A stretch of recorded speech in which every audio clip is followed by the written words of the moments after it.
Okay, so back again, the next problem. We're going to go with yet another Leetcode medium. So welcome. And basically, well, just give me one moment. We'll check something. Yeah, basically the last problem that we solved took us like half an hour. Didn't really need to take that much time, but I got a little bit uncertain at some points. So we'll try again. The next question. Try to do as many problems as I can before 10 o'clock my time. Or I shouldn't say 10 o'clock my time. I should just say try to do as many problems as I can for the night.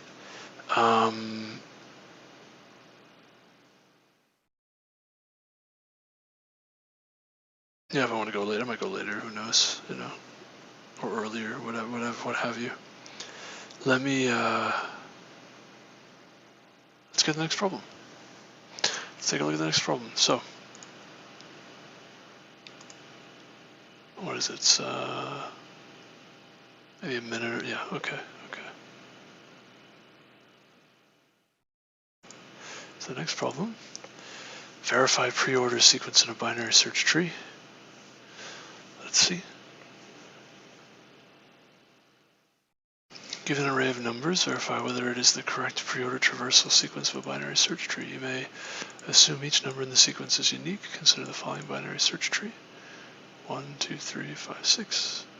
5, 2, 6, 1, 3, false. 5, 2, 1, 3, 6, true. 5, 2, 1, 3, 6. Oh, preorder traversal. Oh, no kidding. Oh. Only using only constant space complexity. Probably not. I don't want to do it recursively, which would not be constant space, but actually you could. I think you could.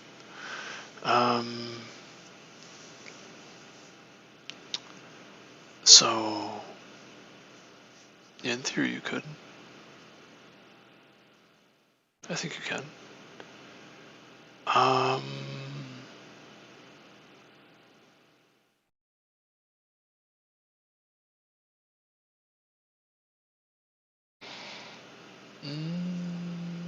Actually, I don't know if you can.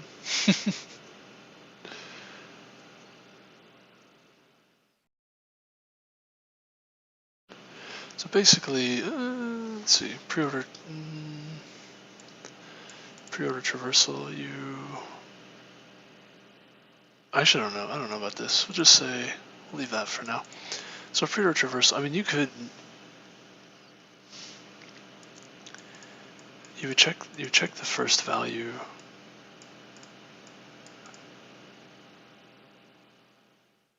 In order to be a preorder traversal of a binary search tree,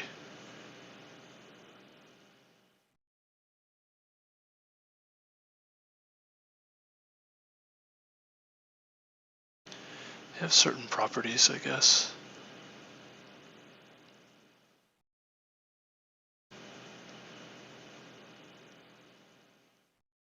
I actually don't know how I would do this. Even, if we forget about this part.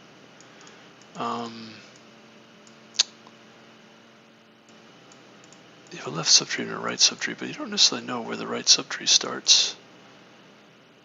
So you want to verify the left subtree, but you don't even know where the right subtree is yet. You only know where the right subtree is when the left subtree, I guess, ends.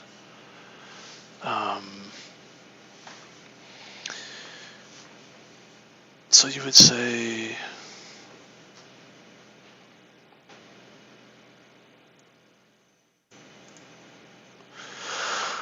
all of these numbers need to be smaller down the left side. So you keep going. And then finally you have the end, I guess. So finally you have a number that's larger. That's got to complete this first level here. And the next number that's larger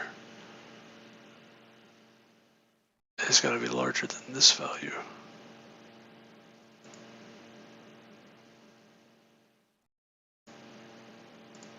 I'd want to keep like a stack or something.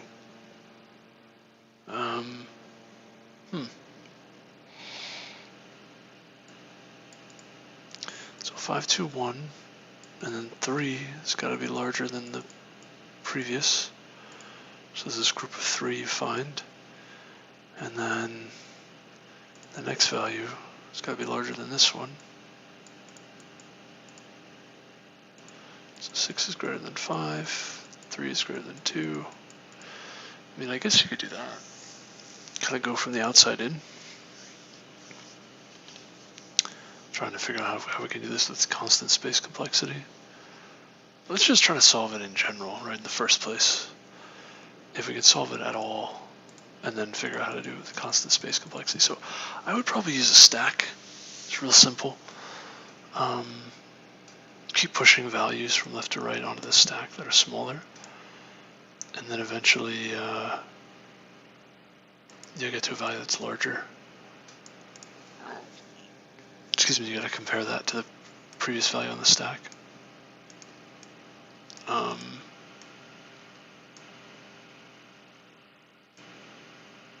then pop the stack. And then you see another value if it's... Now, this next value could be smaller or larger, right? So if it's a...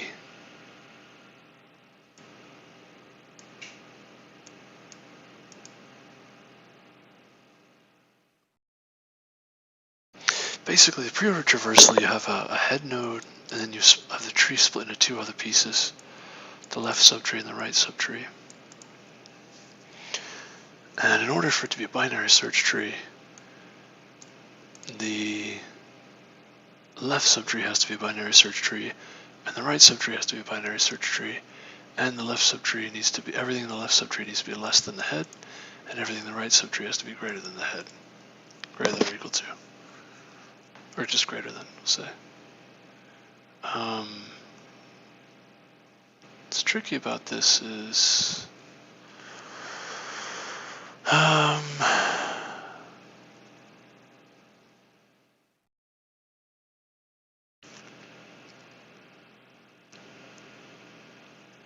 basically as soon as you find a value from left to right that isn't smaller, pretty much what you want to do is you want to find the split between the 2 subtrees, the left subtree and the right subtree, the head of the left subtree and the head of the right subtree. Clearly, you can just look from left to right until you find the first value that's larger than the head, right? That's got to be the right subtree.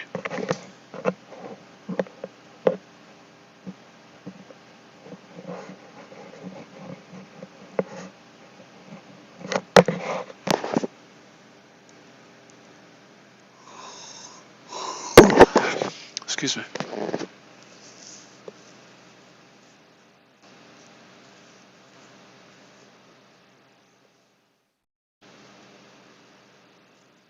Because then you have this left subtree and you have this right subtree, and you can just do it recursively.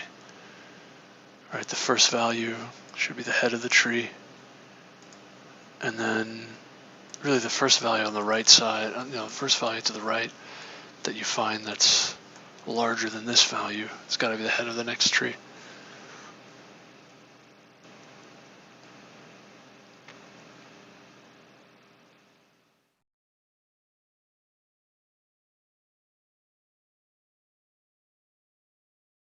So here, 5 would say the left subtree is 2, and the right subtree is 6.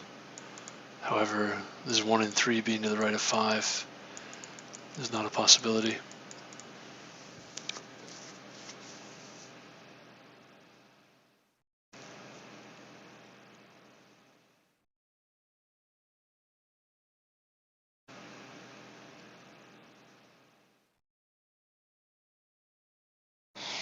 Another way to verify this is the property is that for each value, everything to the right there is a certain number of values that are smaller, and then a certain number of values that are larger. And all the values are larger from one point. Yes, the values that are smaller to the values that are smaller, block of values that are smaller, and then a distinct block of values that are larger. And all the values that are smaller are smaller, and all the values that are larger. And if you have any kind of discrepancy in those two blocks, then for any value, then no, that's not true.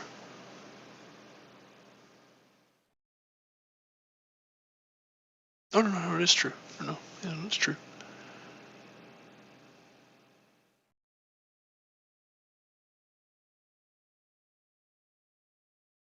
Yeah. It's like for 1 and 3, everything into the right is just larger. For 2, you have one thing that's smaller to the right, and then everything else is larger. Now, can you check that property directly without using any extra space? Because ideally, what I would do is I would just do a recursive solution. Let me see if I can solve that. Just resolve it recursively first. So I'll explain what that would look like.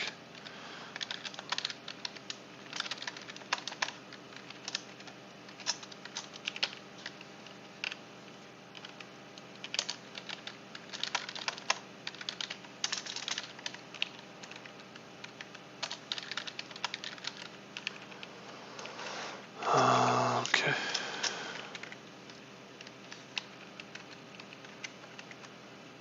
We could just do this.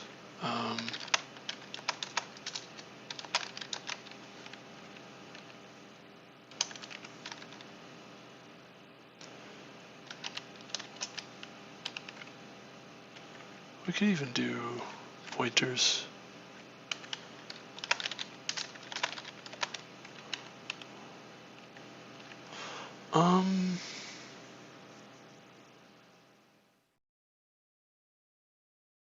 I mean, yeah, we'll just do int A, int B. Okay. Do unsigned ints.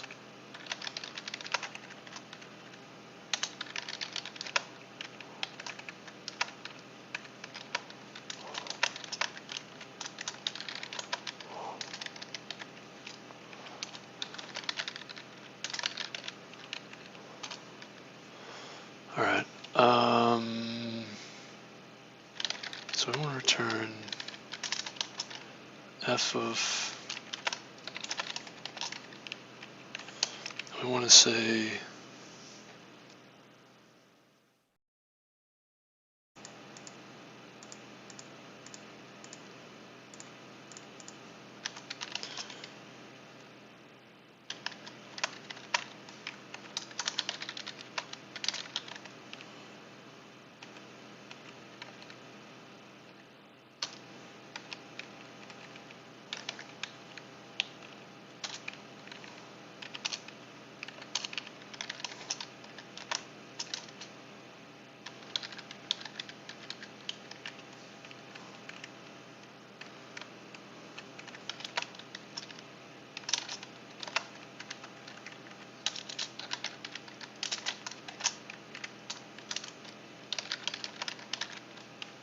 Okay.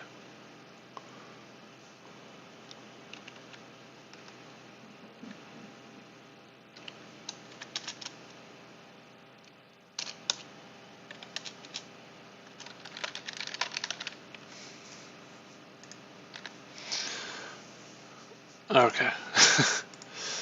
All right. Sure. So what we want to do is int val equals preorder of A.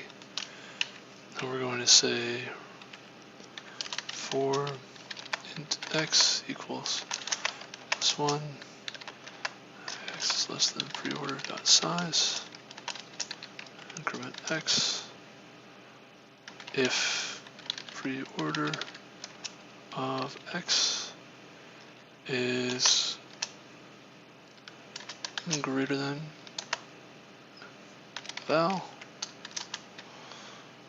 then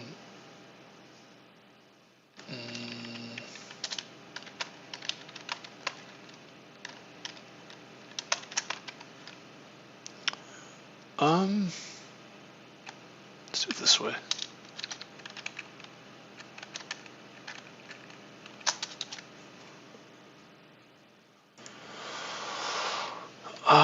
Okay, if preorder of x is greater than the value, then we break.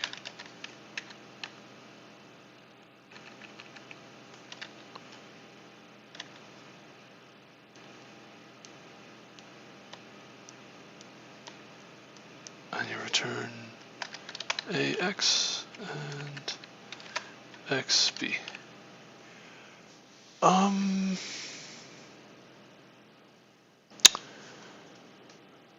Let me just see here. First value that's greater than.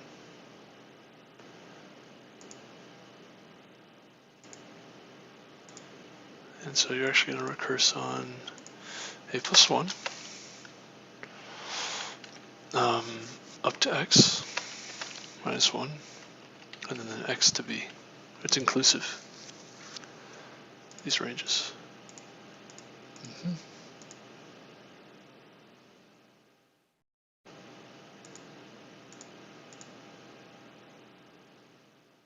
And I don't know what this is going to do.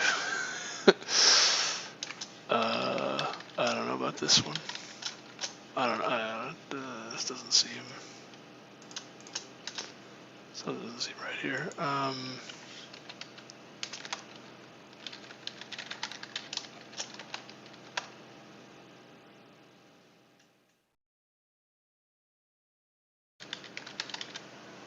All right, what happens?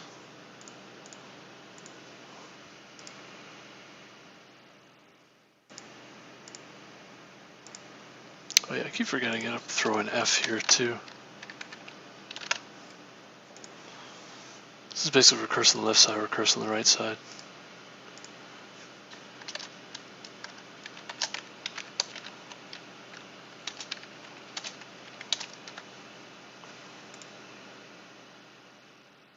Oh. Whoops.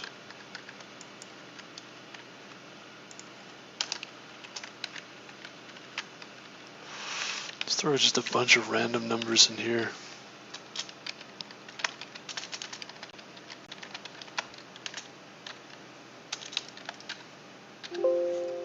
I don't think you have duplicates in a binary search tree, by the way. This is also taking me a lot longer than I was expecting it to. Yeah, 18 minutes. It's been a pretty good amount of time. It's okay, I guess. You know.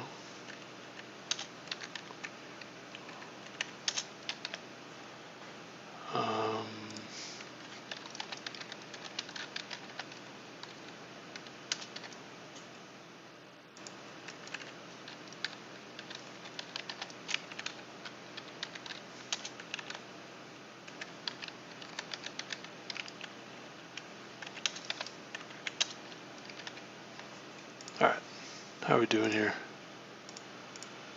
Wrong answer. Sweet.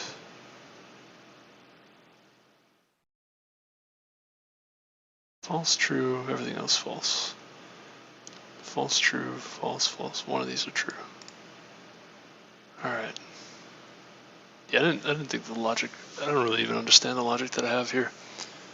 So this one is true. Okay. So at what point, yeah, so how is this supposed to work is the question. If A is equal to B, obviously that's just true by default. If B is less than A, then it doesn't make sense. And if A is greater than or equal to, it goes off the edge. Now, that actually may not be a problem. This might be wrong.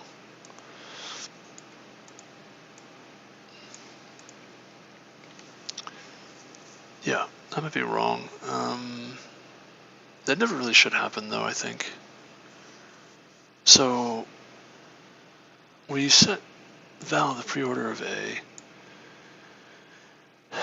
We set x equal to a plus 1 to the next index.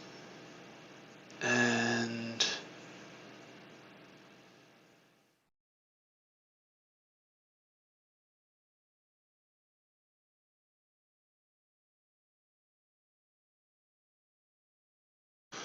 we say, okay, as long as x is less than the preorder size, we want to find if preorder of x is greater than value, that's what we want to break. So we found the next, I guess, spot to split our array of x. Value preorder x equals a plus 1. Yeah, found this next value of x to split the array. It's preorder of a value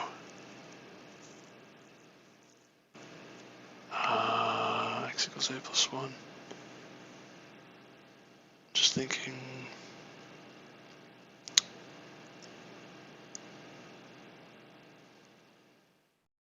Right, when I find the first time where x occurs, where this is greater.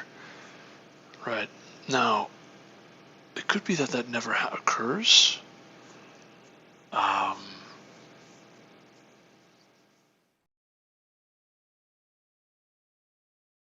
Which is not necessarily a problem. Yeah. Because the right subtree could just be empty.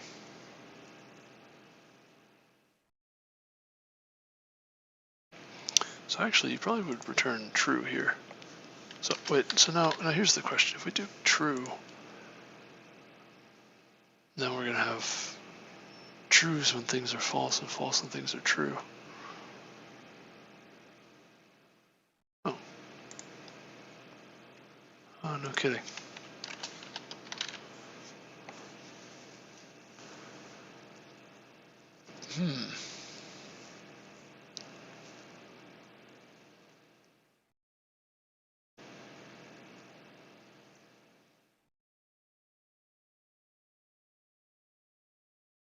Why does this give us false on the bottom one?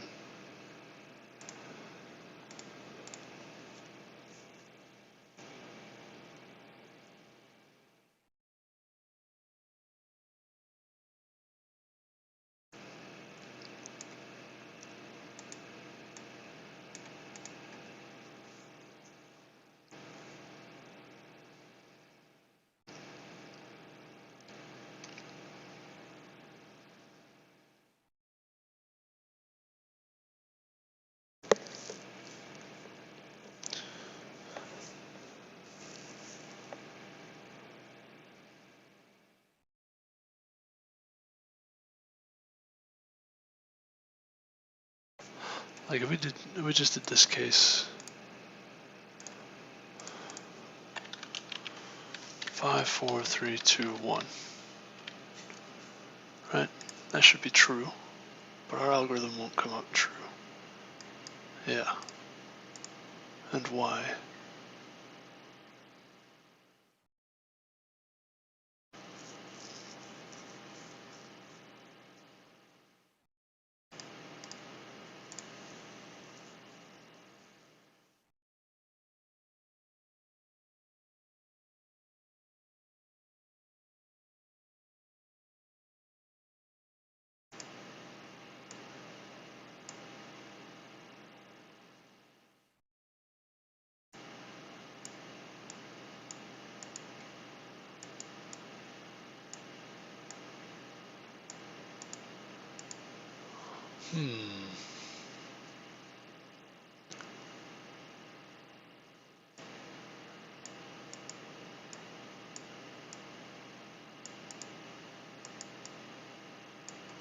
I actually want to say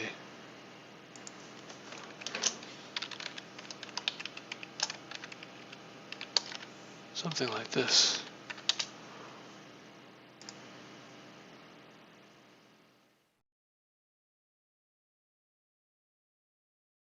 Oh, it still is false though.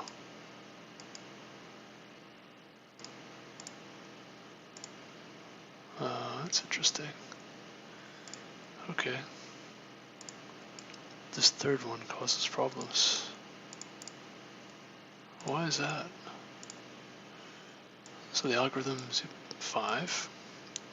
Find the first value that's larger.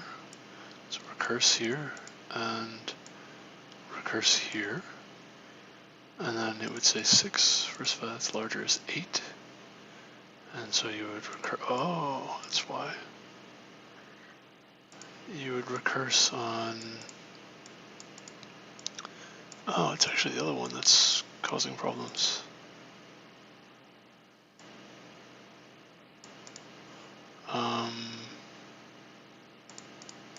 The other case. I guess my question is, do you ever return false? When do you return false?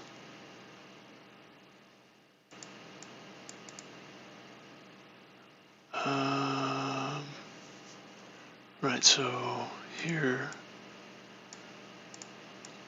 a plus 1, x minus 1, you would say,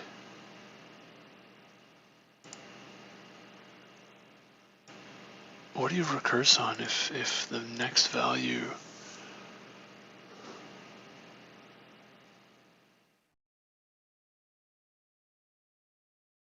is larger?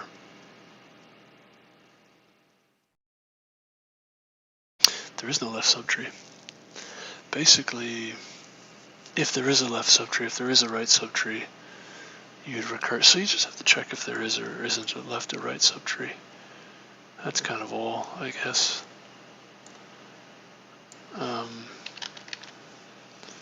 Yeah.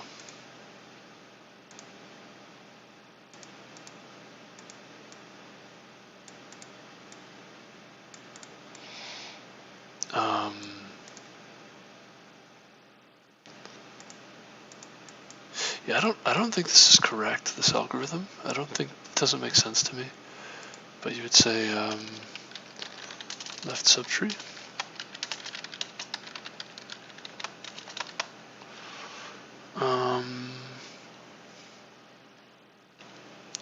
Which is to say that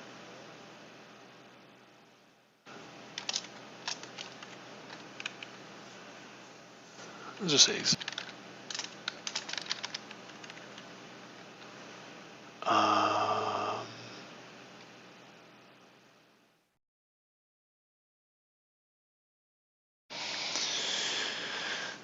the left subtree exists when the difference between x and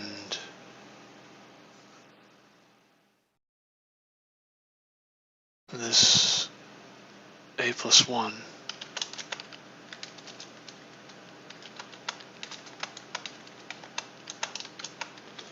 is greater than or equal to 0, right? Or no, greater than or equal to 1. So yeah, x is the new right subtree's head, and if that's right next to the previous subtree's head,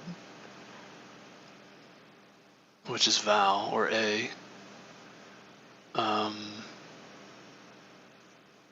then there's no left subtree.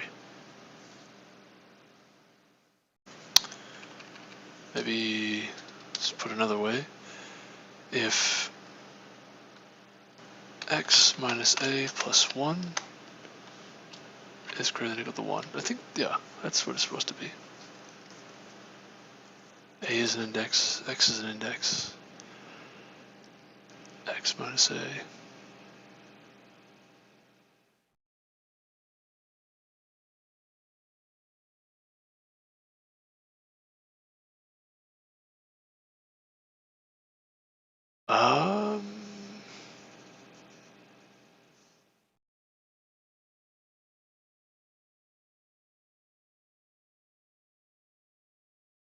This is always going to be...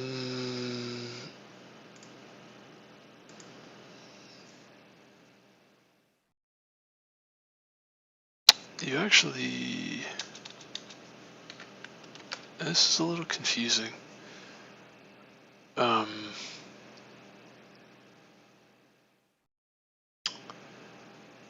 this is very confusing.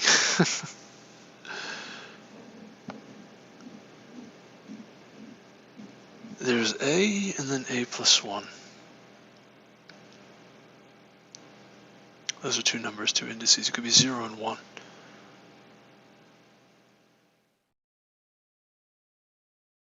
One minus 0 plus 1. The number of numbers between 3 and 7. 7 minus 3 plus 1 is 5. 3, 4, 5, 6, 7. That's if it's inclusive. Exclusive, you subtract 2. That's why. Okay, that's why I'm so confused. Yeah. There's going to be 3, really. You'd say this is greater than or equal to 3. Is really the way to think about it. There we go. That's what we want to do. Okay. Yeah, that's what we want. Alternatively, we could, yeah, that's way better. Do it this way. That's why it's confusing. Or just the difference between these two numbers is greater than or equal to 1. Or greater than or equal to 2, really. Yeah, that's so, I don't know, I'm trying to think of a way that's like easy to understand what this means. Let's do it this way. Should be at least 3 numbers between these two. All right. Right subtree exists. That's if x is less than or equal to the index is less than or equal to preorder dot size, or it's less than, yeah.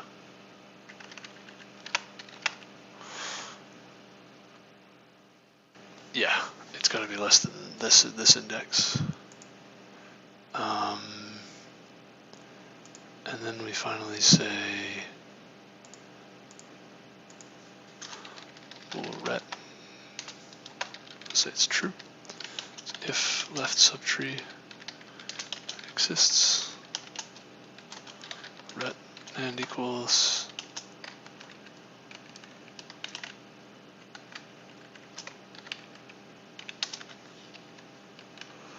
if right subtree exists,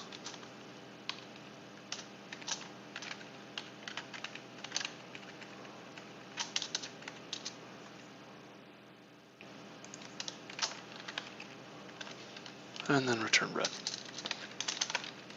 Huh, there you go. There's no left subtree and there's no right subtree, and it's just true.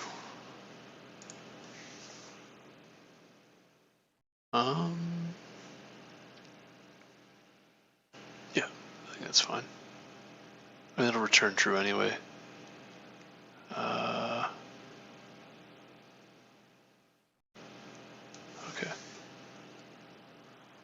All right, what does this do now? Still wrong. Always true.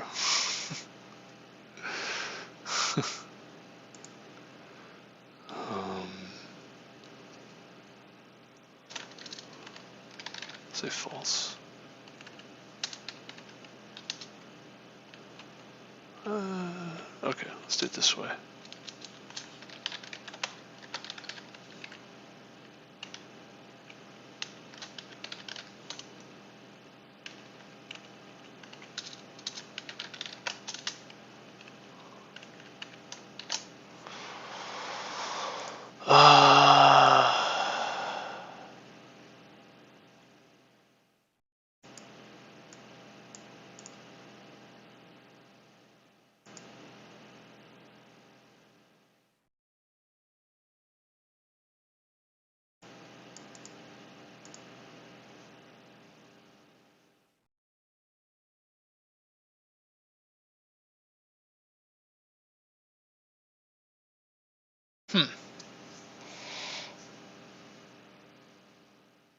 I don't know.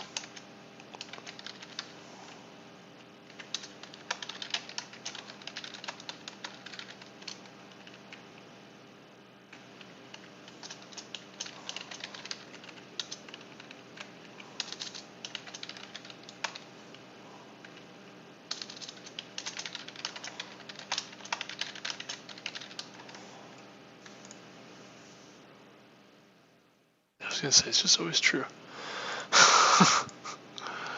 Why is this? This doesn't really make sense, does it?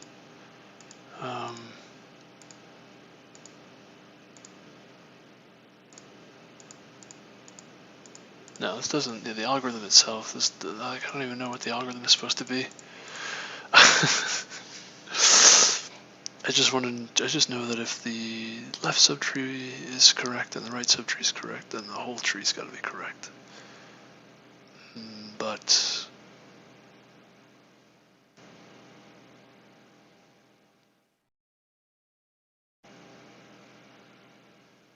there is a caveat here.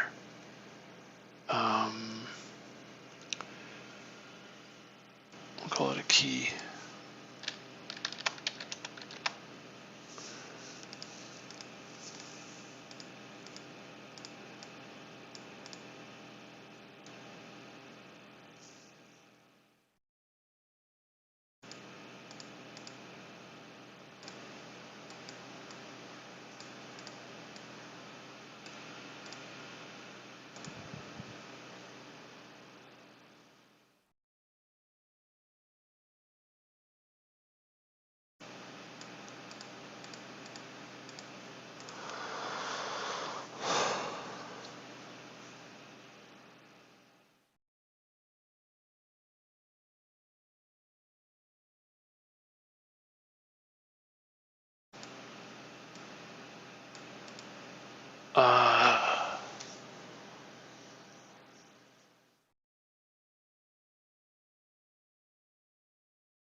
That got stuck.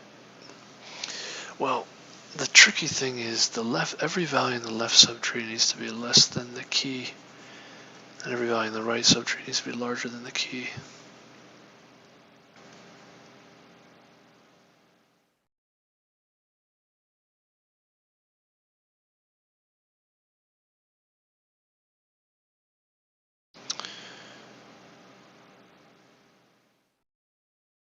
So you just need to take that previous value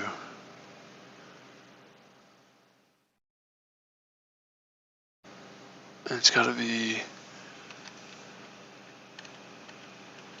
less than the key. So you say if preorder of x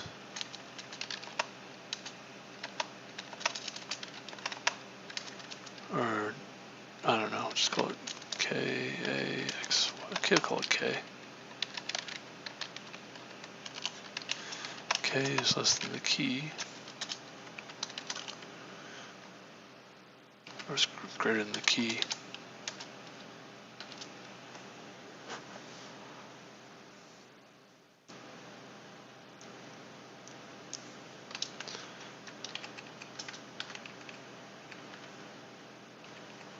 So this is greater than the value. That's fine. You're done. But if it's not greater than the value and it's greater than the key, then you return false. I think that's the only time you return false. Super confusing. I don't know what these sanity checks are supposed to do. I don't know. I really have no idea.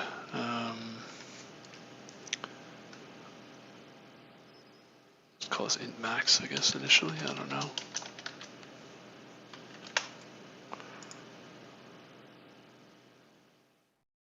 And then we gotta call these with the new keys. So these keys gotta be the previous values.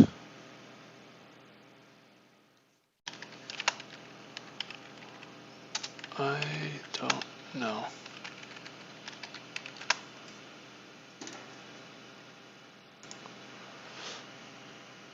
It doesn't seem right.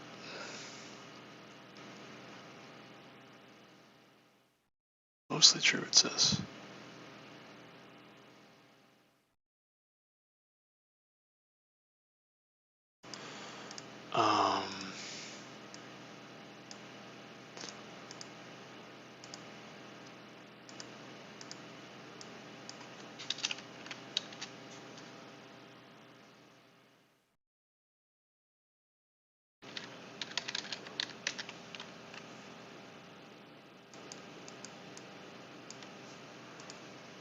Is that greater or less than the key? I don't know.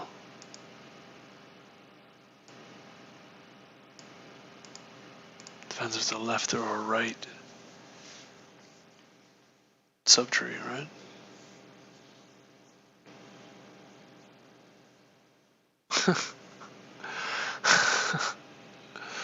I don't know. I don't know. Yeah, it's bunk. No, it doesn't make any sense. The whole algorithm doesn't make any sense.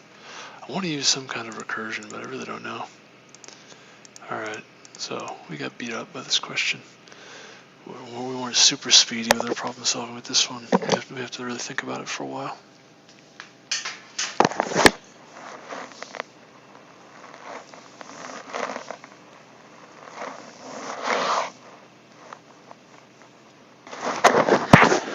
How do you verify that the array you're looking at satisfies the preorder traversal of a binary search tree? That's a good question. I don't actually know that offhand.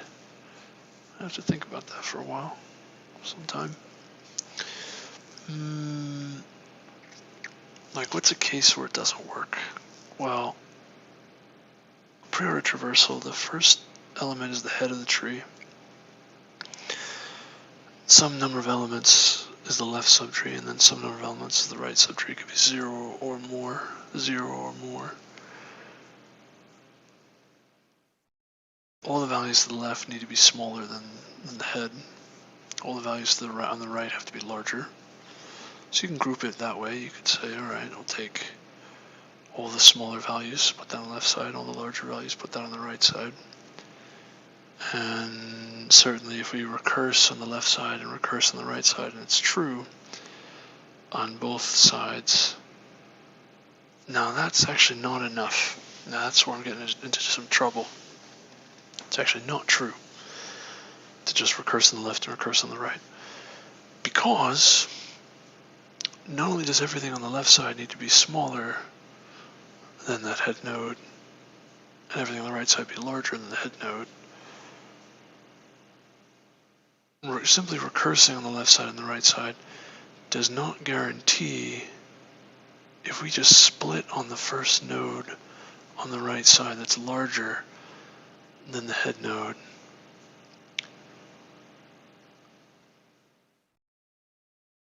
that's not enough to guarantee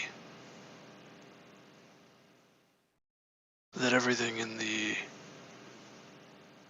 right side is larger. That's actually, I think, the problem. It's not enough to guarantee that everything in the right, you need to guarantee that everything past that point is also larger than the head node.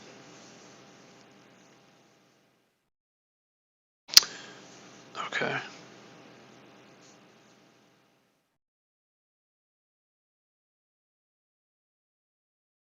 Interesting.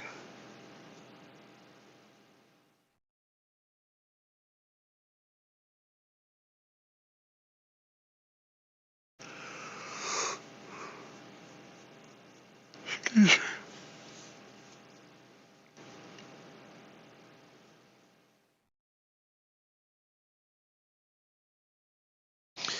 In other words, just being a preorder traversal is not sufficient.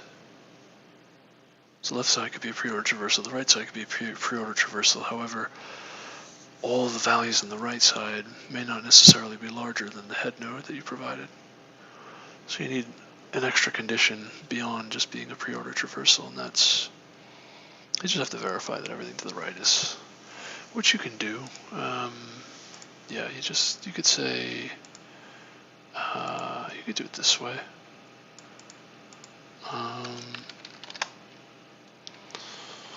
Just larger, it's true.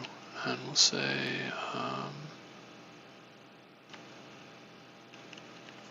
we don't need this key anymore, it's not really necessary. So yeah, we could do it this way. I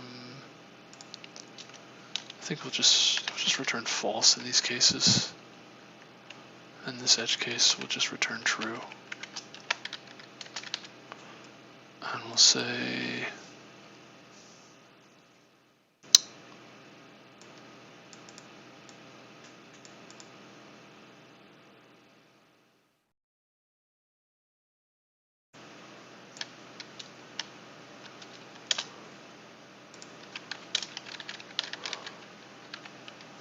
and really this is actually less than or equal to B. I'm not supposed to go that far.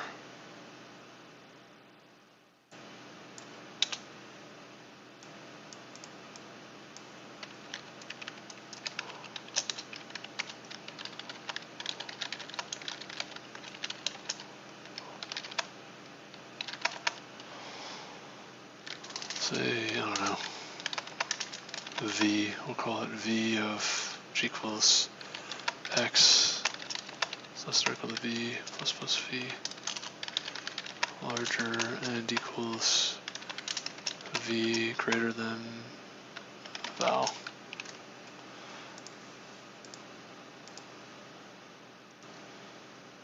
And really we have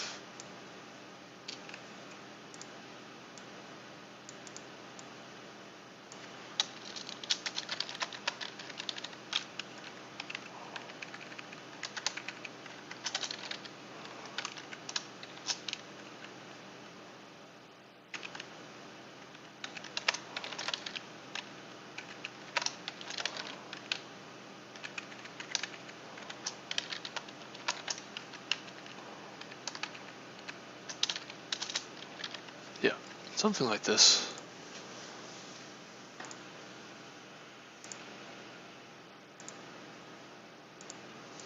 We don't really need this anymore.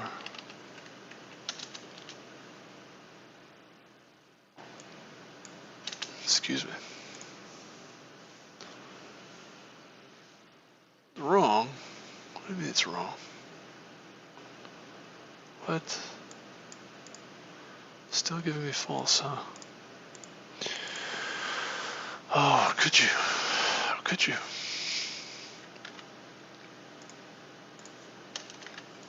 Which one is the one giving me problems?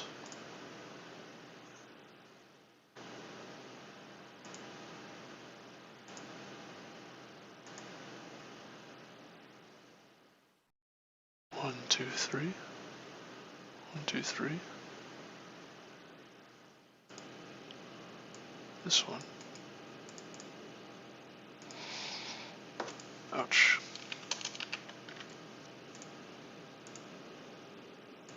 The third one, huh?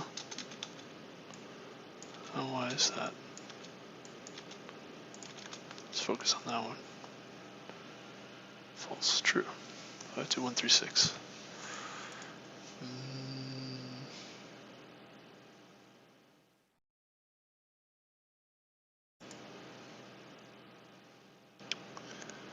So we have 2, 1, 3.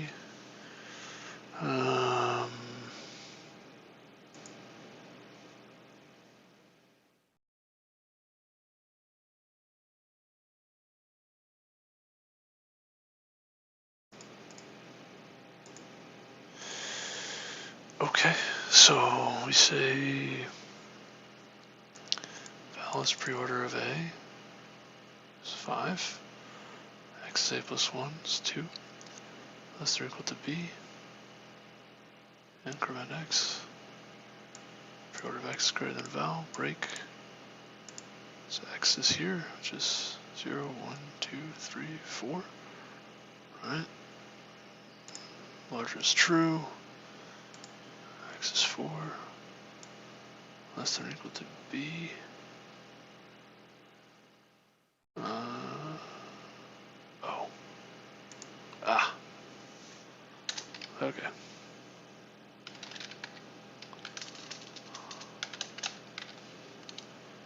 Or we'll say, I don't know, J. Really could just be I.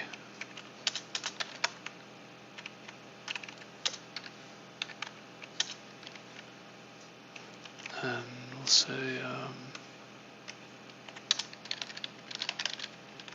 that's probably Y. There we go. Okay. made a mistake. I misprogrammed that.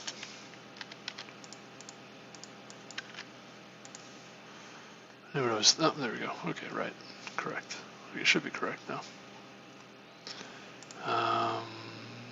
See if they have any test cases where it's wrong.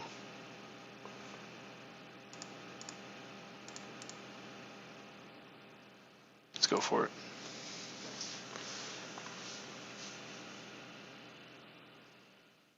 No. Probably wrong in a bunch of test cases. Why?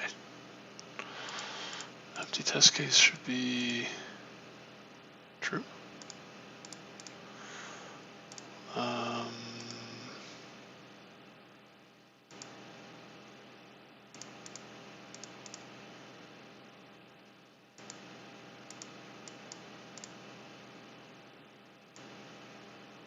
Oh, interesting. Huh.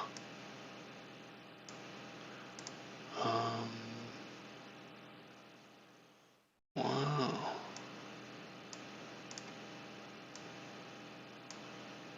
I feel like this should be true by default. No. Oh, wait. Wait, what? I'm so confused.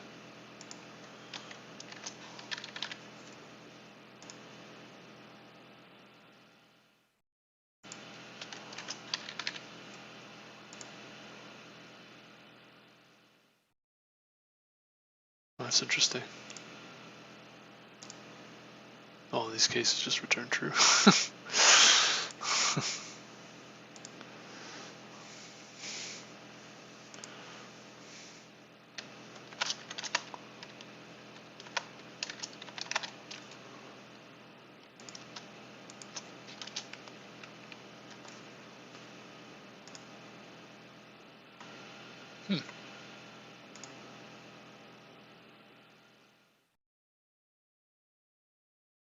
Oh. Okay.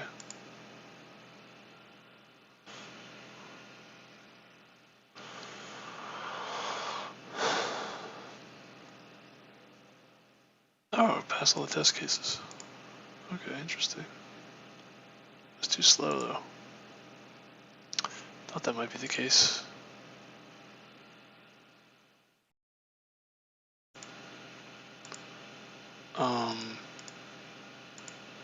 Brother, I'm getting my butt whooped by this problem.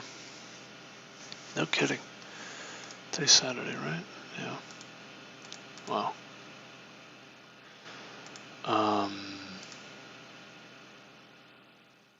Okay.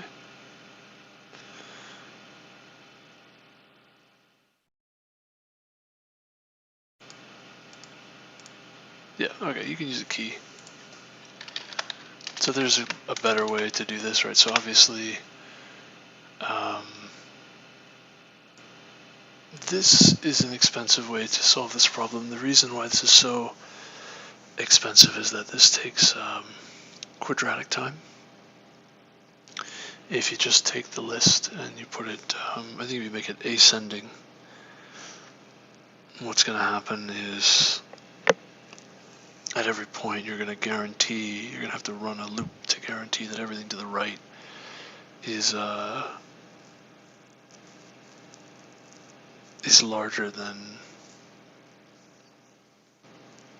the head. Which if you sort the list from left to right, then it's very expensive. Or it's true, but it's very expensive. Ideally what you want to do is when you recurse, you have a key. And you just check against that key that all the values are larger than that key.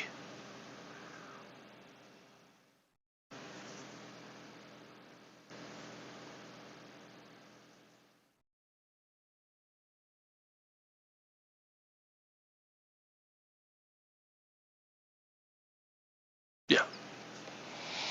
The left subtree doesn't need to be larger Actually, left subtree needs to be smaller, but the left subtree is guaranteed to be smaller anyway, so I don't really care. So we could do it this way. So there's a clever way to do this, or somewhat clever. So actually, it's int min is what you want,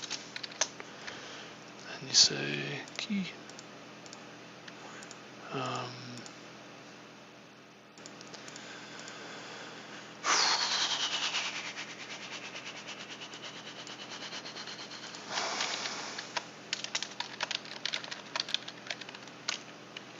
Say if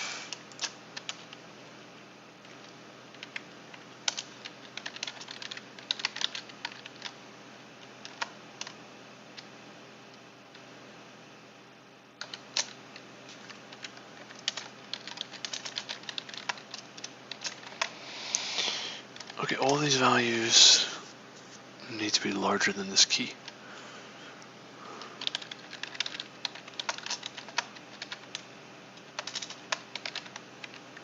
Yeah.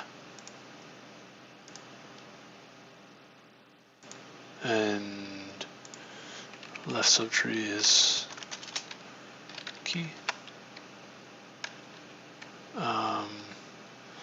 The right subtree is actually going to give you the new and updated key. Here we go. All right, let's try again.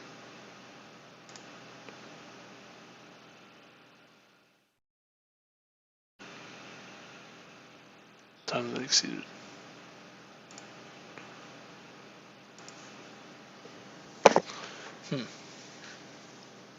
Headset's dying.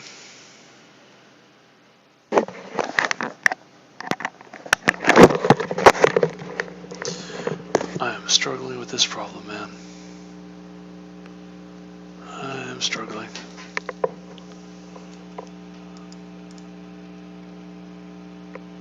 Yeah, this is sorted in descending order, looks like. Oh, this shouldn't be such a problem, no? We're almost descending. 8,000 elements. Well, this shouldn't take that much time. Can I copy this?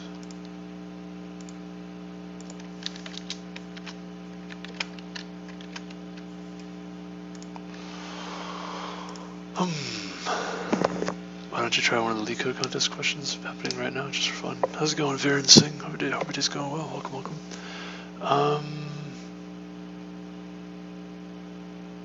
Yeah, it's not a bad idea. I could do that. Yeah, sure. Let me see if I could finish this one first, though. Yeah, good call. Okay, 340 milliseconds. Well, what's... I didn't TLE on this one. How come? Why not?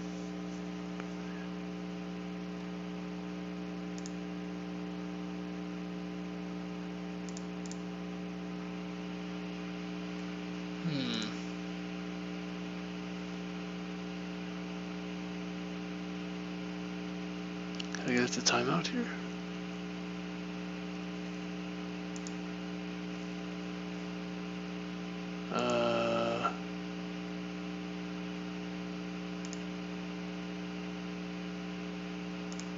Huh.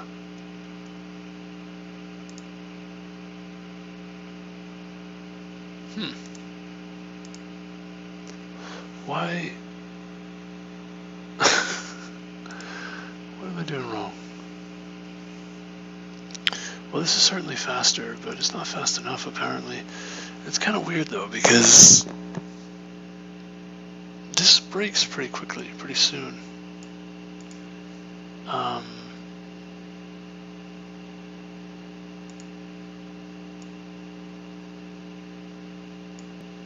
Checks left subtree, checks the right subtree. I mean, really, in theory, this shouldn't be too expensive because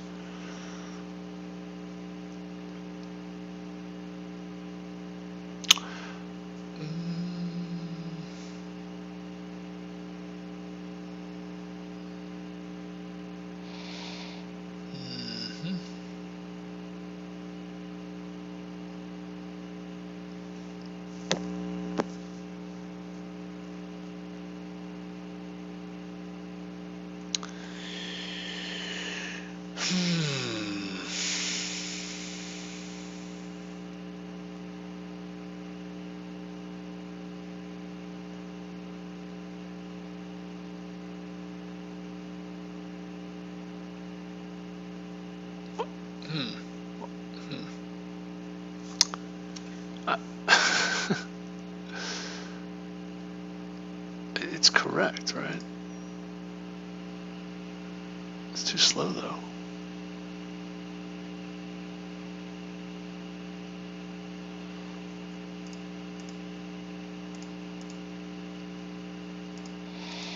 Why is it too slow? I mean, maybe there are things I can do to speed it up.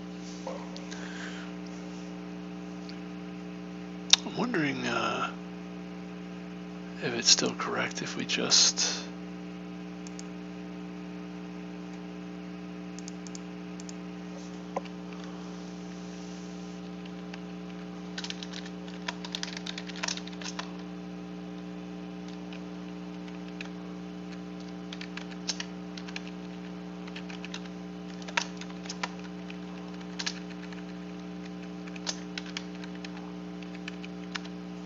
wondering why it's taking so much time.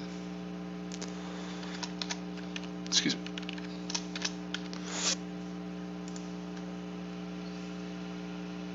Okay, still correct.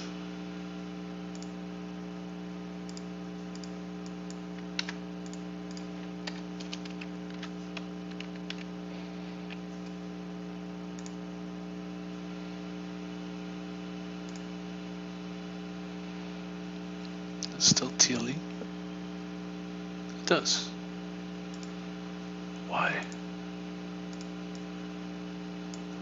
Interesting that that's sufficient as it is, but at least to solve the problem. But how do you do this faster?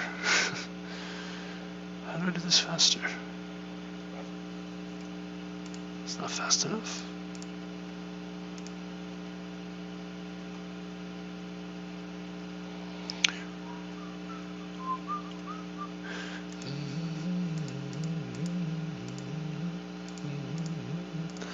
I'll be blunt, I really don't know how I can make this faster.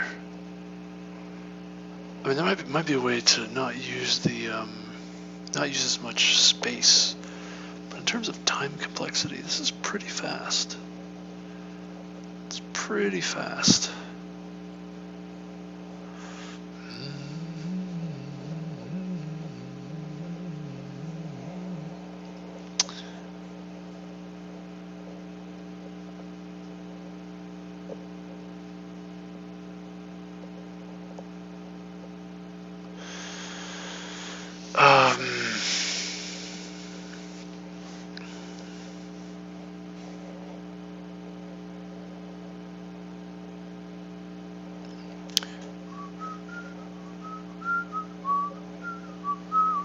Actually, maybe it's not that fast. I take it back. Maybe it's not that fast.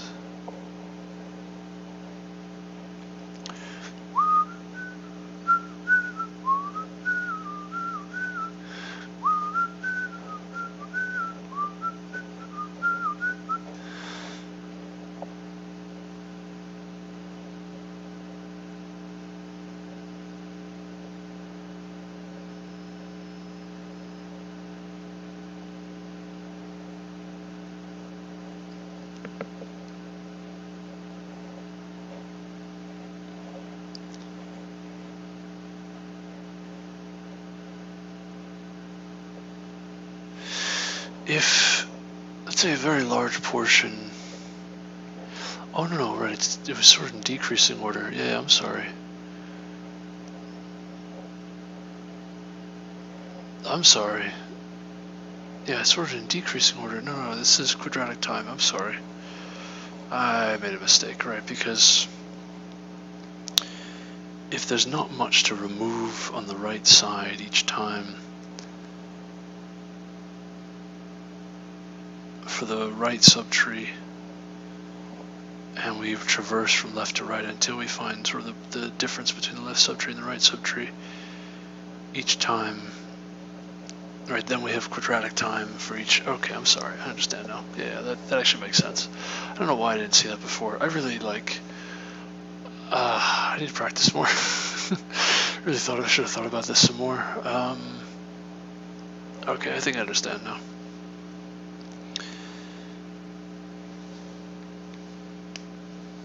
The algorithm as written is not great, we'll just say.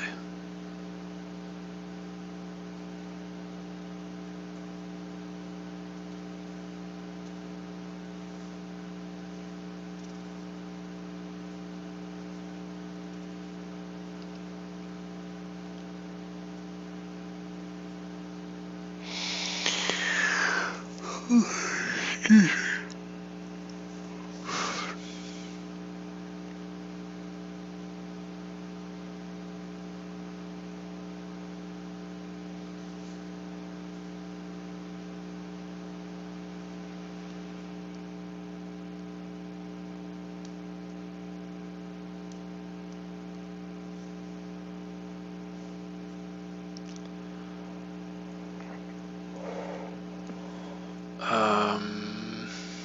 It's correct, but time limit exceeds the time limit.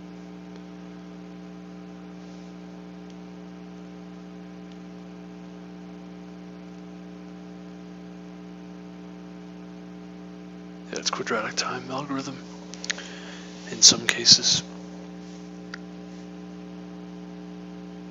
But how do I do this in a way that's not quadratic time?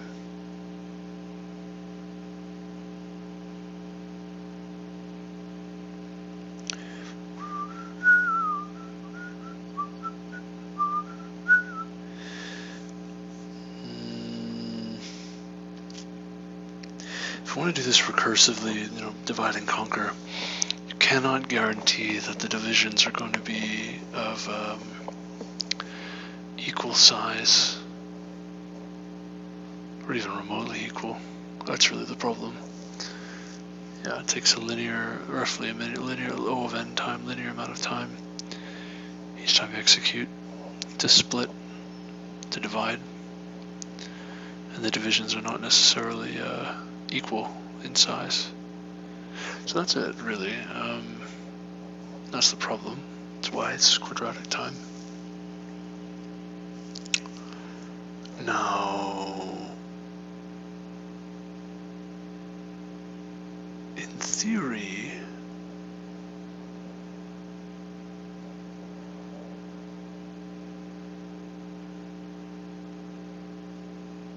oh, that's clever. How about this? You can treat the first leg of the preorder traversal, first, sort of from left to right, that section should be sorted in descending order. So you can actually, if you know that that's true, you should be able to use a binary search on that.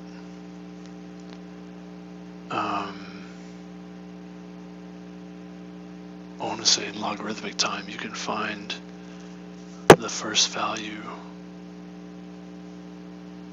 that's not decreasing, I guess.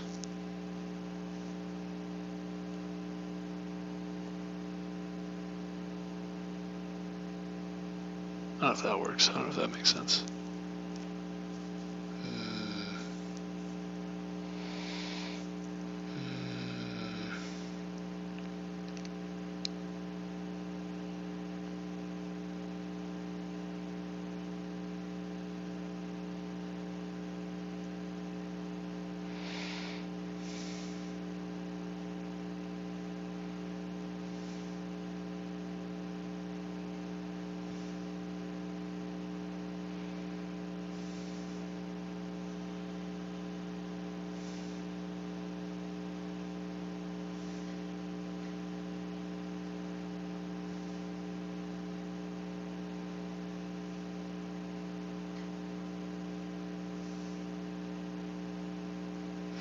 I want to say if you can find this in logarithmic time instead of linear time, then you're fine, then you're in good shape. It's going to be the first number, so there's a left half and a right half.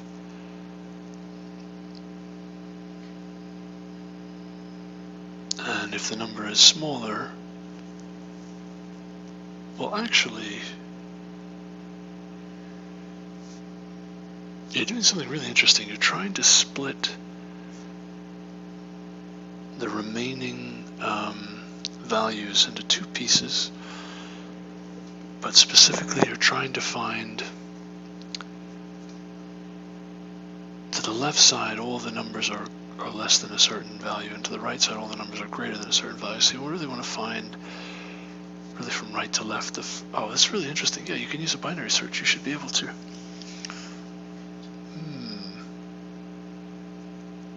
I didn't even think of that. That's very clever. Wow, no kidding. Okay.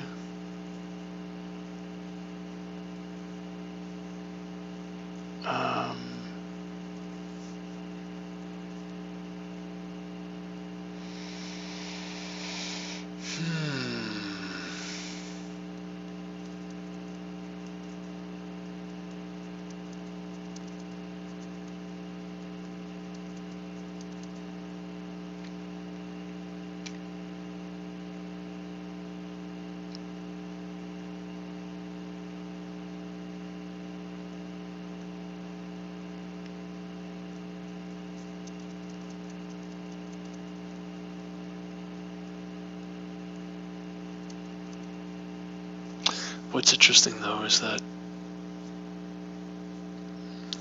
basically there needs to be a value in that range. They need to be both larger than the head and also larger than the key.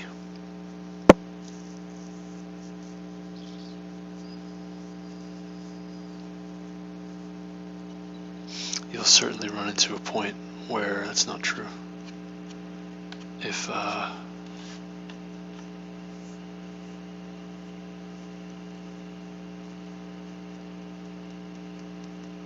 yeah, you can do this.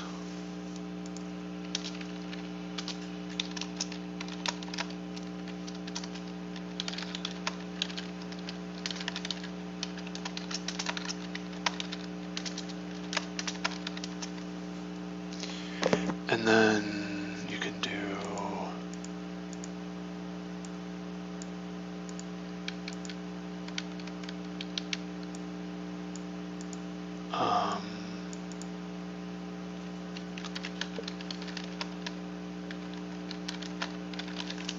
this is kind of interesting. So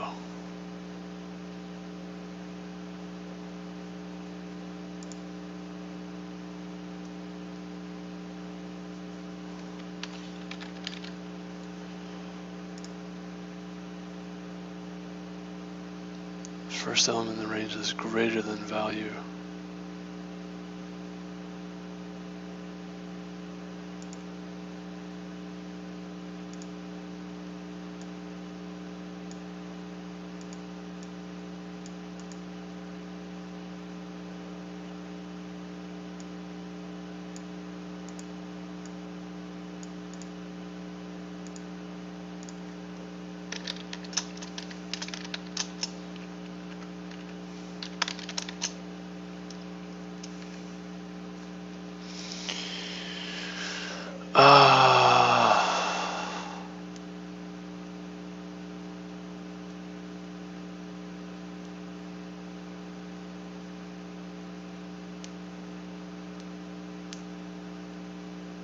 Gotta be greater than both.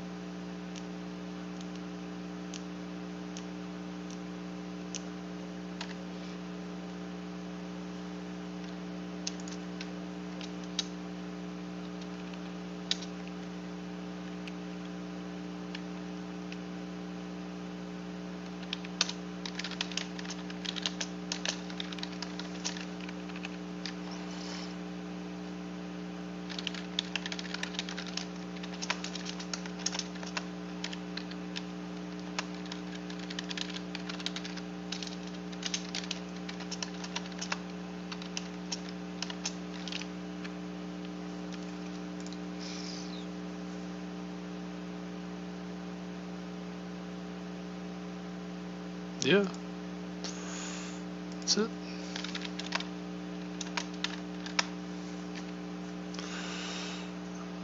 And the value.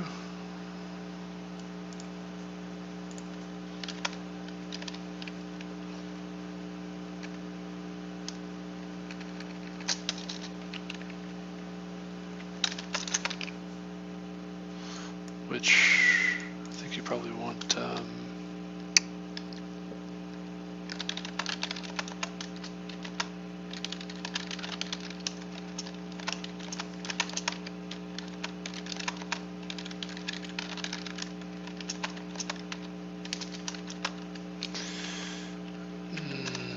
let's see. Oops. Happily, I don't have premium, so I don't know what that question is, but it looks like a good solution, except it's slow. Happy Leetcoding, keep up. Thanks, yeah, thanks. I appreciate that. Oh yeah, you can't see the question. Yeah, I'm sorry. Yeah, it's premium. It's premium. Thank you. Yeah, it's a slow solution. I'll see if I can get the right solution though. See if I can get there. I don't think we need this part anymore, this larger shenanigans. We would say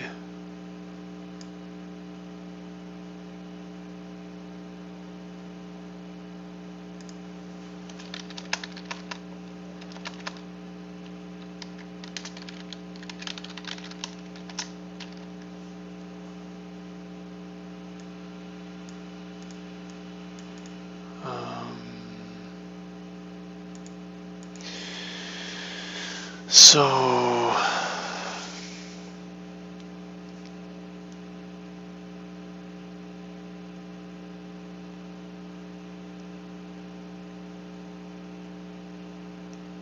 I don't actually know. I don't actually know how this is going to work.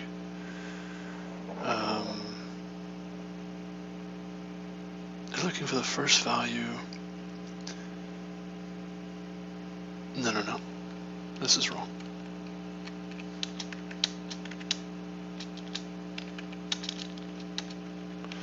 And the first value that's larger than this preorder from left to right.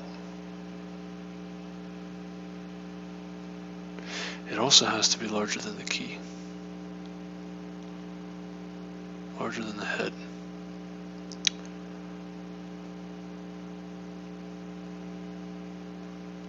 Right. Because that value must define the right the head of the right subtree. Because if it's not at the head of the right subtree, that means it's got to be in the left subtree, which it cannot be.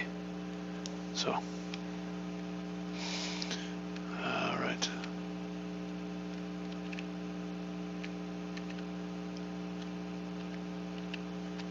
And we would say, so right subtree exists, p is not equal to end.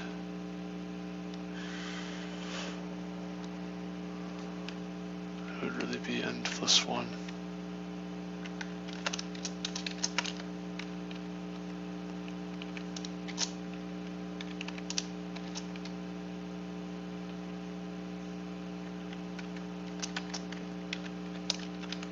Left subtree exists.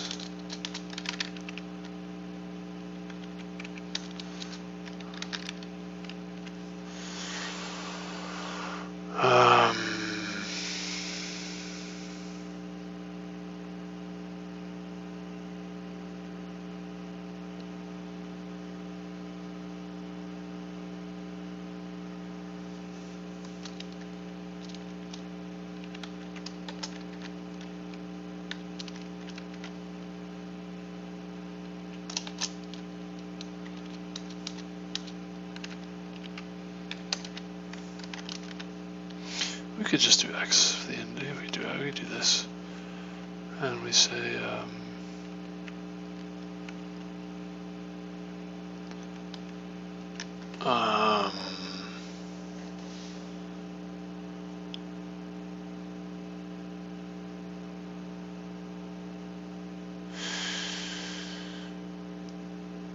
yeah, that's fine. So we can say, I don't know about this. I just gotta think about this for a minute. I don't know, man, dude. I'm like getting really hung up on this question.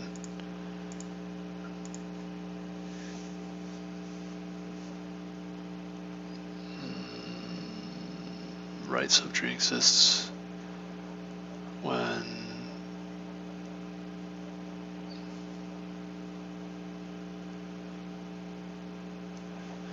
x is less than or equal to b. And the left subtree exists when x minus a minus 1 is greater than or equal to 1, or minus a minus plus 1 is greater than or equal to 3. And you would say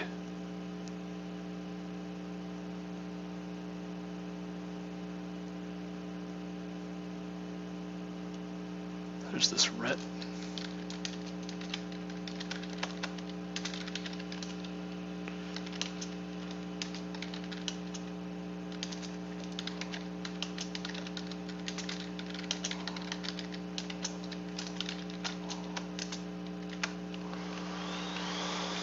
Recursing the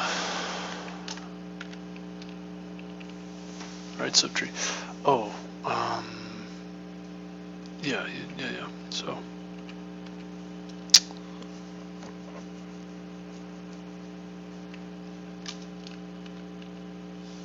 if the right subtree exists, you say this has got to be and P has got to be greater than the key. And then F val X B F. Yeah. Left subtree exists.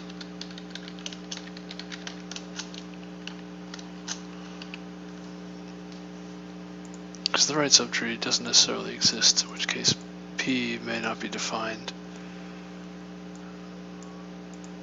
If the left subtree exists, and you just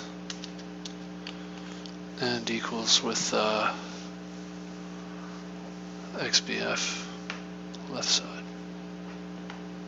a plus 1 x minus 1, something like this. I don't know, man. I don't even know if this will compile. I don't know what's gonna happen here. Always false. Great.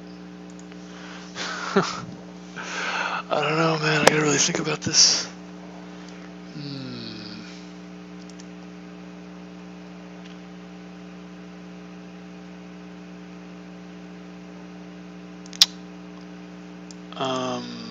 Alright. First things first. Let's focus on one at a time. Let's do 52136.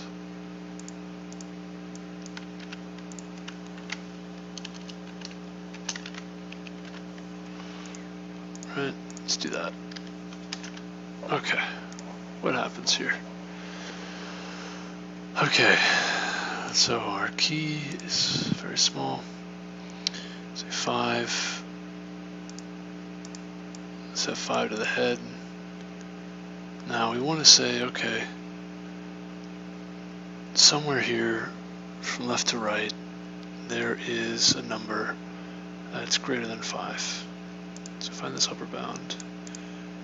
Begin now, A is 0.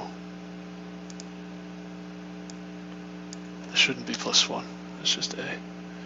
And the end is B plus 1. So we would find, our pointer would point here, right? 6.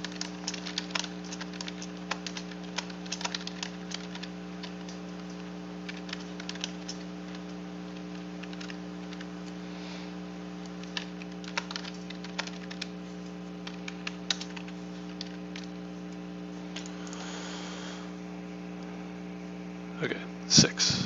There's what we get. So this is fine. This begin and end. For whatever reason, that seems okay. I was actually thinking that these, you wouldn't want to add and subtract these iterators this way, but these are random iterators, so it's fine. It actually works out. If you were dealing with other kinds of iterators, it would be harder. You'd have to use a different syntax. So that's something to remember for myself. But anyway, so this int x. So okay, so now we get this right subtree exists, left subtree exists. X when we're looking at 0, 1, 2, 3, 4. Minus 0, so x is 4. Right, that index. And we say if this is less than or equal to b, then the right subtree exists. It's true.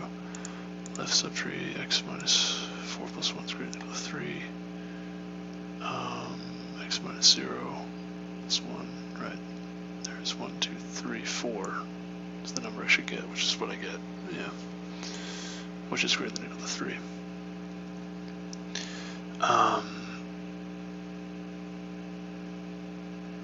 That's actually 5 we get. I should get 1, 2, 3, 4, 5 rather. Yeah. So, okay. This is the left subtree, this is the right subtree. So we say, okay, let's take a look at the right subtree and write p is greater than the key. That's good.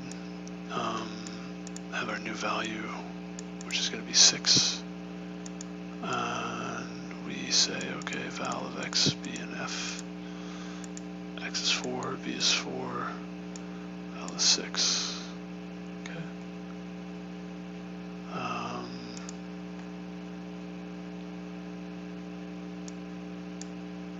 Interesting. I don't think this is necessary. I think this has got to always be true. Well, I don't know. Let's see.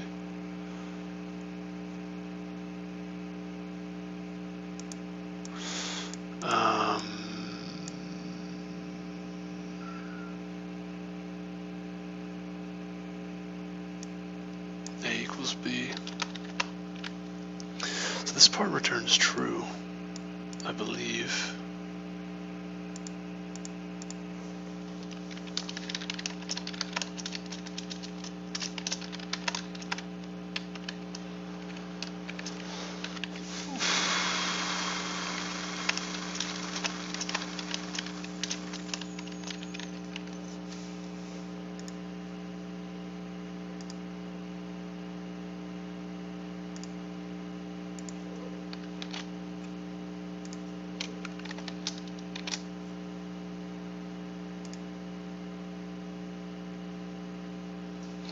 So 1 is true. Yes, this part is true, which is what I would expect. Okay. It's false though in the next iteration. 6. So yeah, so that actually comes off true. And then I have to look at the left subtree. Iterating on the left subtree, you have this value, which is 5.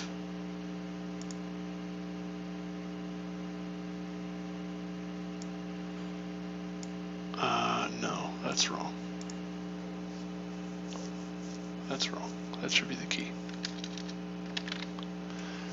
That should be the key. Left subtree. Oh, it's true. Okay.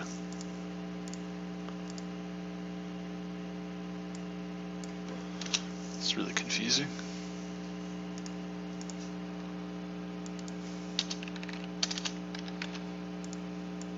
I think what I wrote was confusing as heck.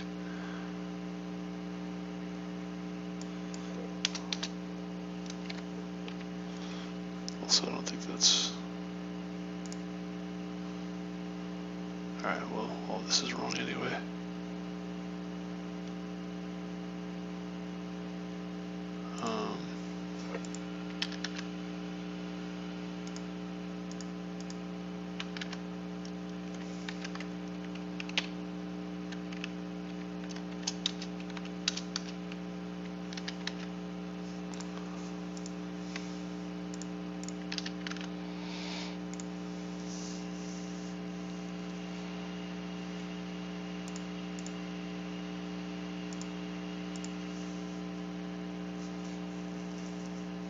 Alright, which part was wrong?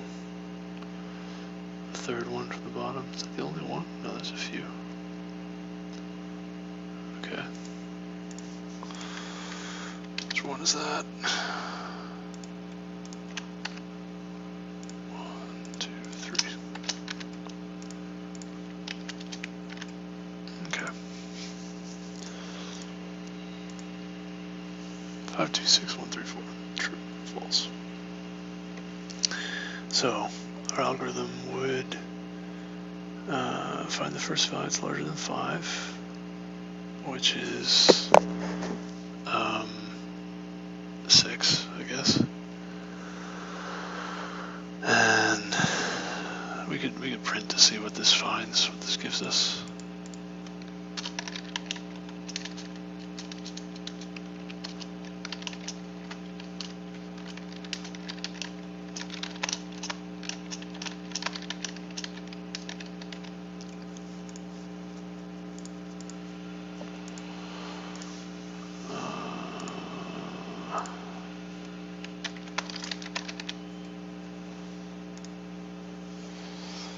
So first I get 3, which is strange. Because I really get 6.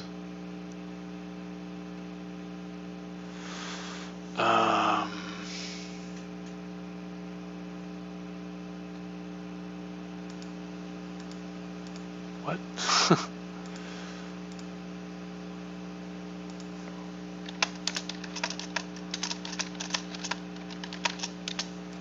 What happened here?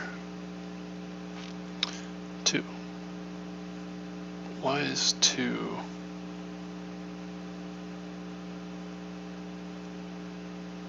What is going on? What?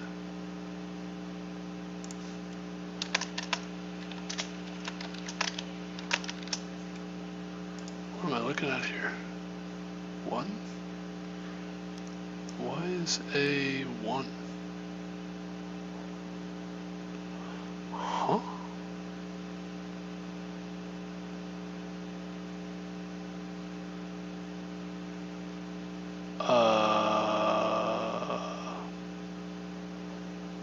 My freaking brain's on delay here. What is going on? I am definitely missing something here.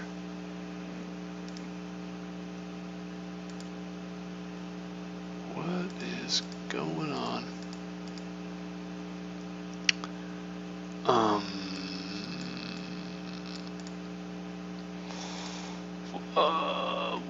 What?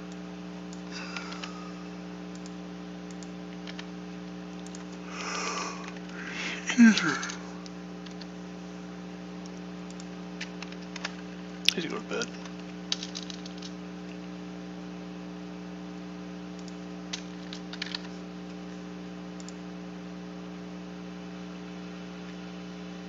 Okay. So A is 0.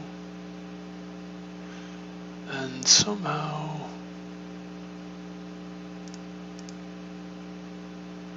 Oh. I see.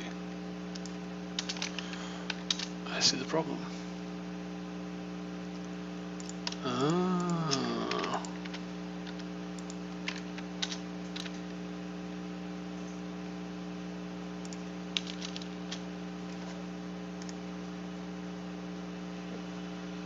That's why. No kidding. So, what happened is there was no value found that was larger. Now here's the tricky thing. This upper bound assumes that you're dealing with a sort of a set of numbers that has a certain property.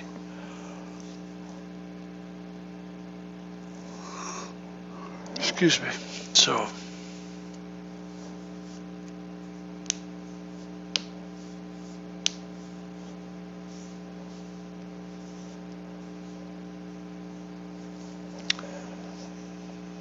I think it assumes that they're sorted, right?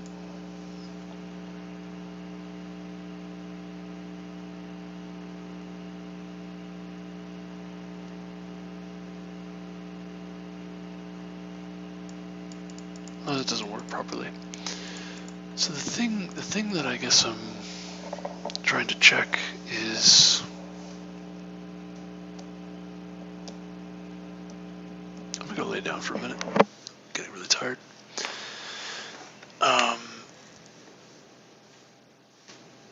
I think I found the problem. I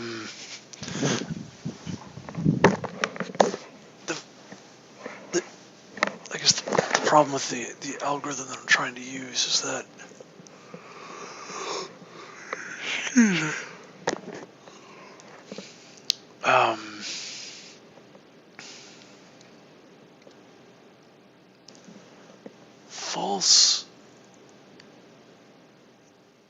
false negatives and false positives, I guess, is the issue. So if it were true that this was the preorder traversal of a binary search tree, then this algorithm is always going to return true on those cases. However, if it's not true that this is a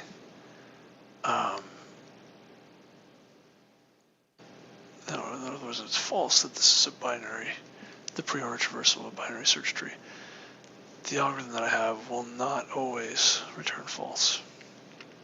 Sometimes return false positives.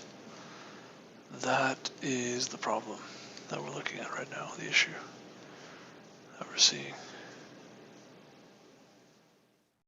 which is pretty interesting.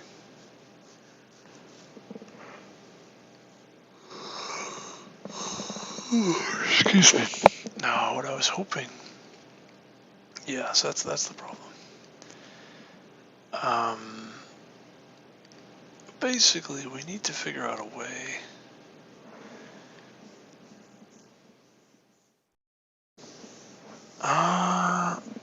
well,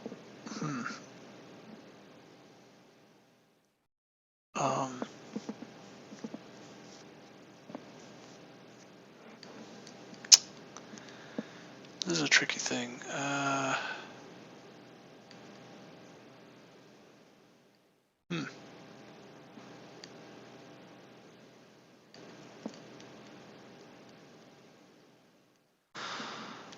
What I want to do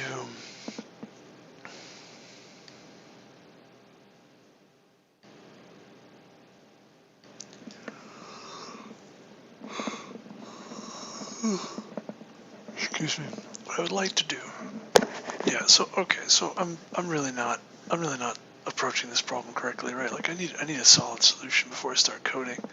Kind of just wildly coding things, and there doesn't make sense. You need to actually have like a solution before you start programming it, right? Like this, it's not correct or not reasonable to just start programming. So the issue seems to be that we want to find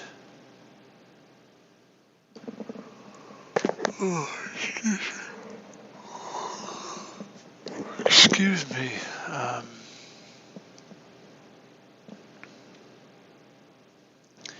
We want to find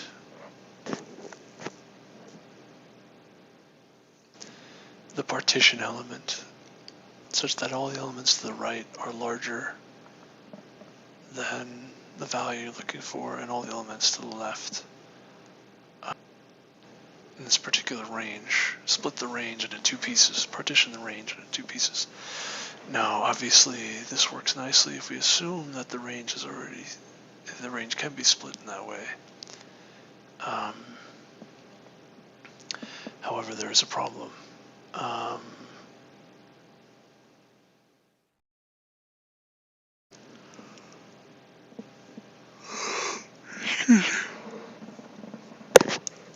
If there could be two things. There could be that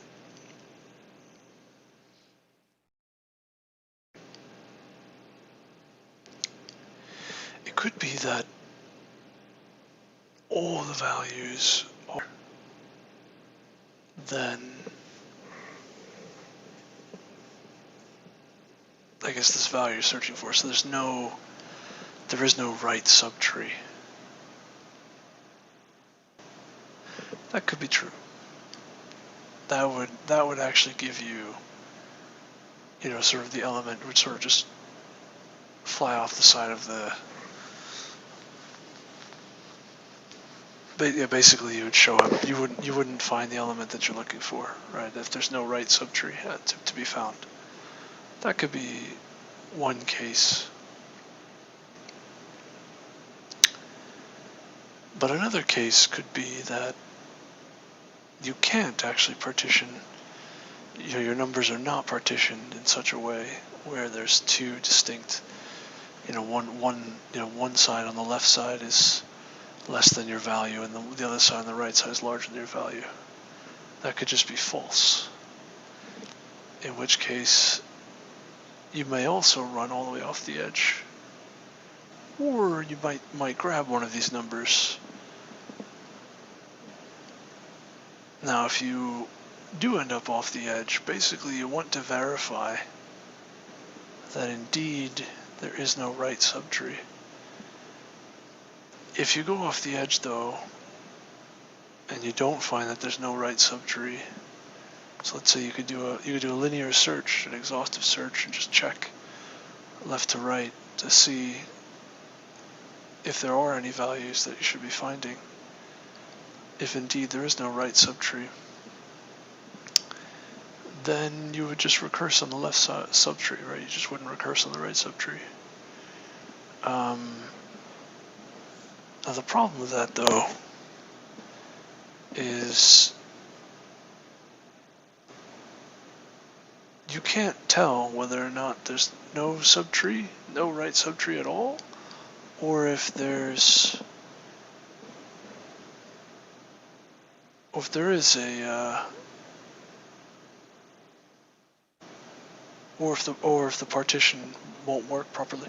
Now, if the partition doesn't work properly, you return false, right? That's it. You can't partition. Sort of terminate early.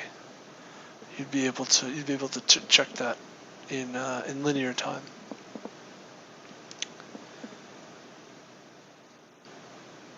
Yeah. Because everything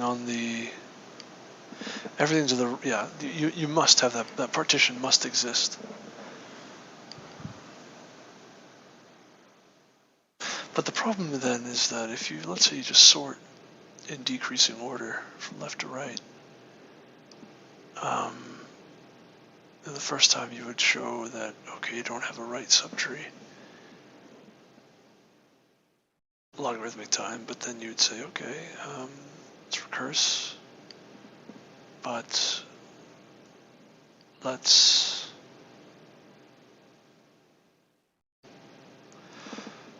verify that we're not in a faulty state, I guess.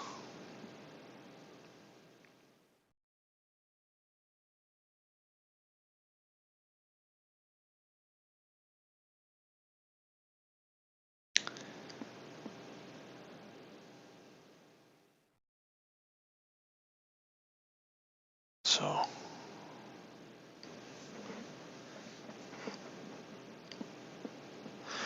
let's suppose that P goes right off the edge. Now we don't know whether or not the left subtree. Well, yeah, we're going to process now this sub range as just the whole range as a left subtree. Okay. Now what ought to happen is our key gets updated, and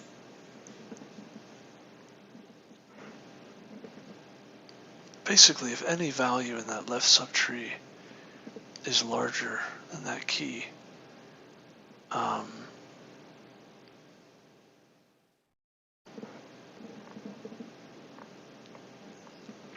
then we return false.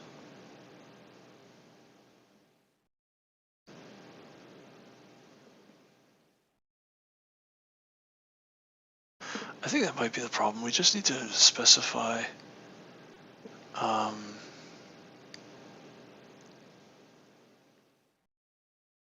whether you're looking at a left subtree or right subtree.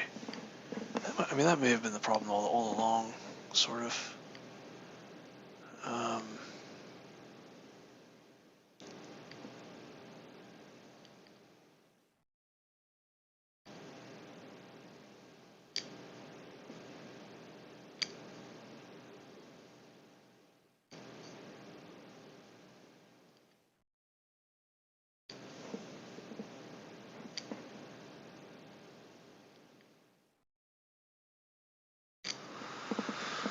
Just thinking now.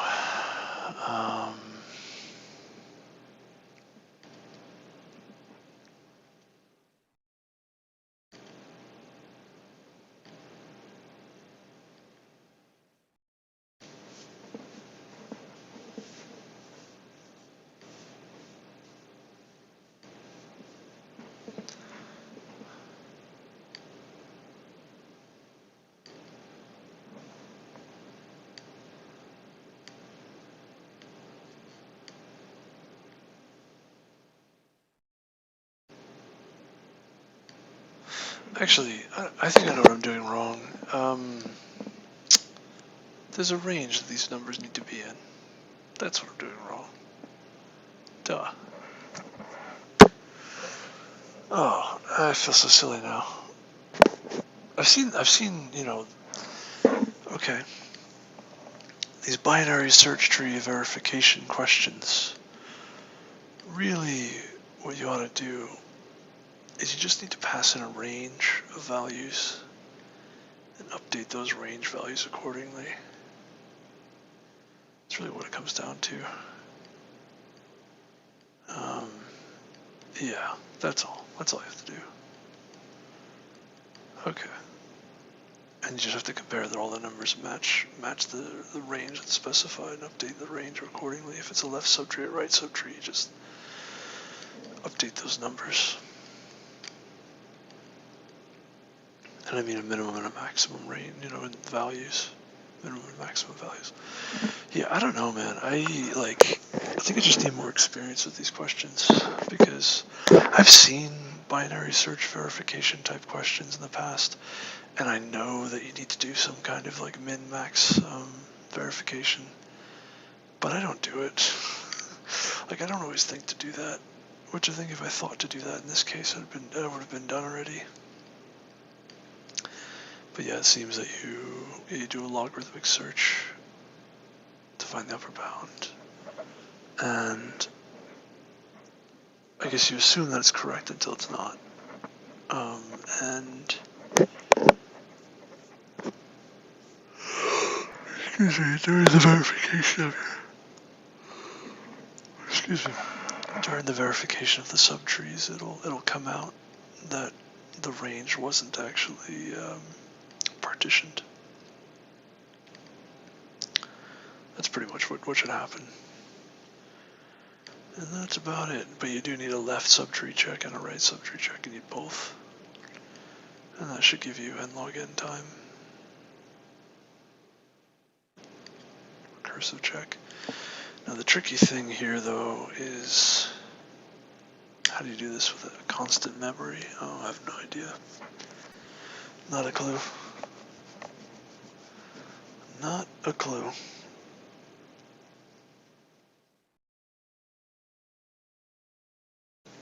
I guess you'd have to use some kind of a while loop. I don't know,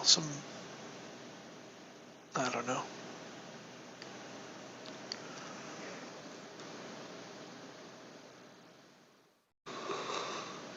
Oh, excuse me.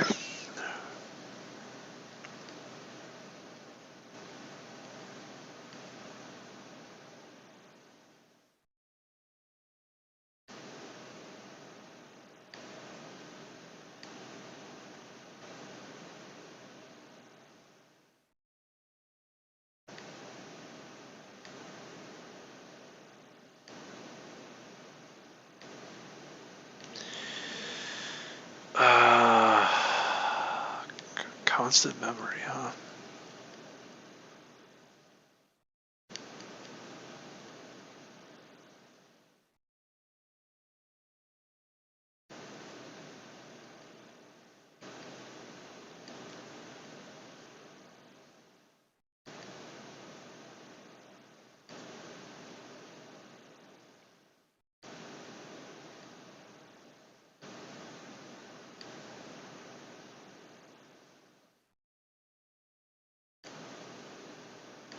I have no idea.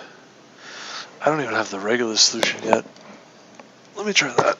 Let me try the regular solution first. See if we can do that, the recursive one. Very similar to what we were doing. Oh, okay. Also, man, I'm falling asleep here. I need to go to bed. All right. Okay. Excuse me. Okay. Let's do this.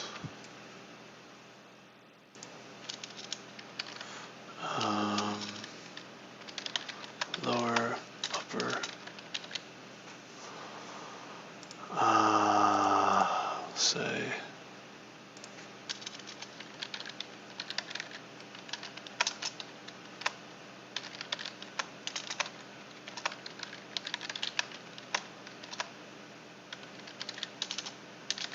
Yeah, greater than the lower bound, lower than the upper bound. And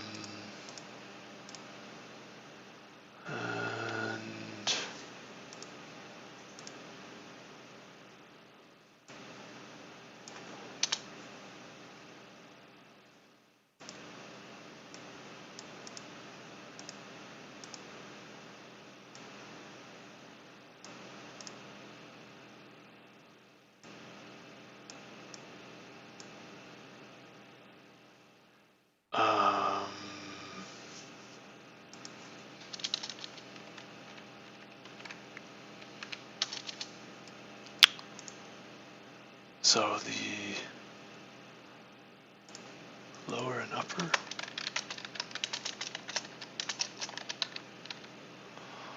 And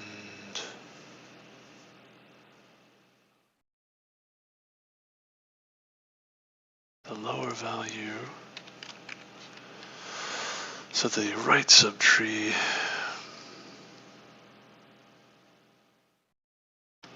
the lower bound is going to be updated to this value, and the upper bound doesn't change. So the right subtree, everything has to be greater than or equal to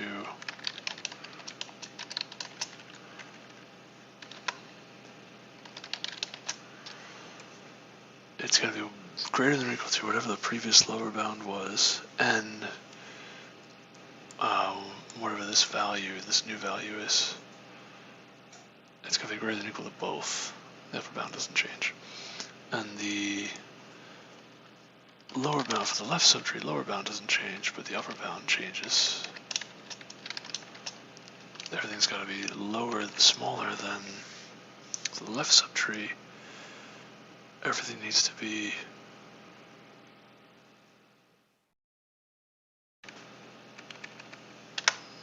smaller than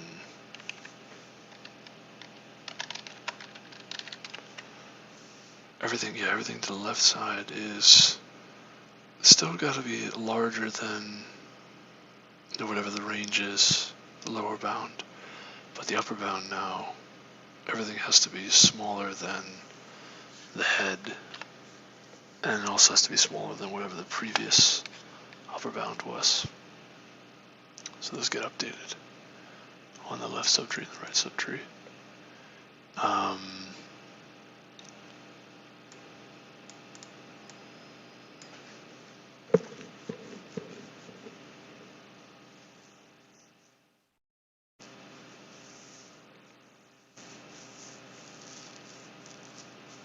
Now, this pointer being greater than the key, I don't know if we need to do that anymore. I don't know if that even matters. Let's just check to see what happens here if we do this. Wrong answer. True. False. Nice.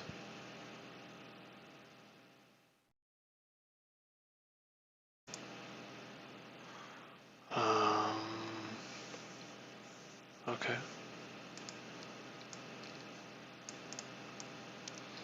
We could just do oh,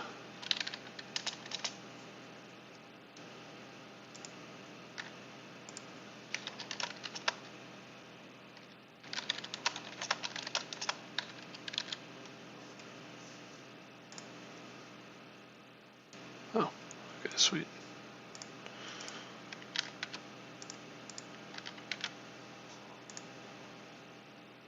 Oh, nice. Looks like it works now. Okay. That's what I had to do. Here's another question.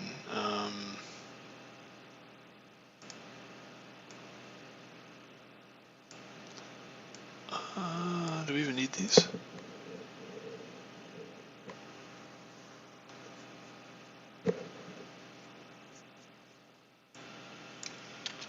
Does that even matter?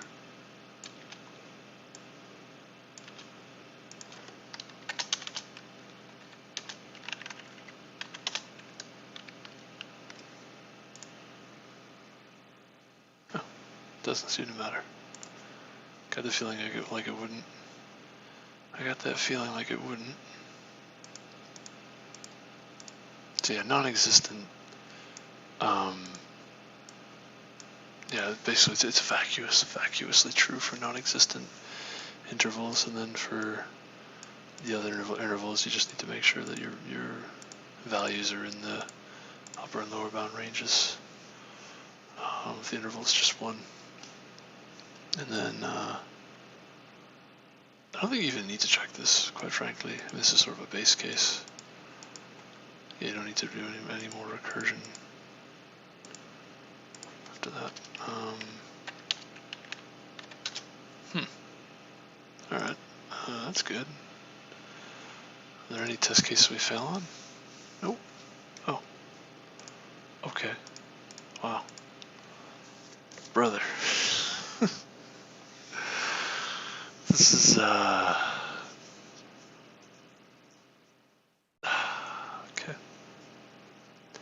Yeah, I really need to get better at, oh, I don't need this anymore either anyway.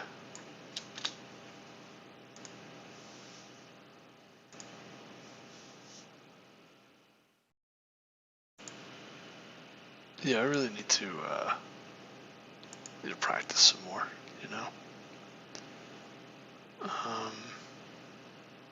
No kidding. Can I do this?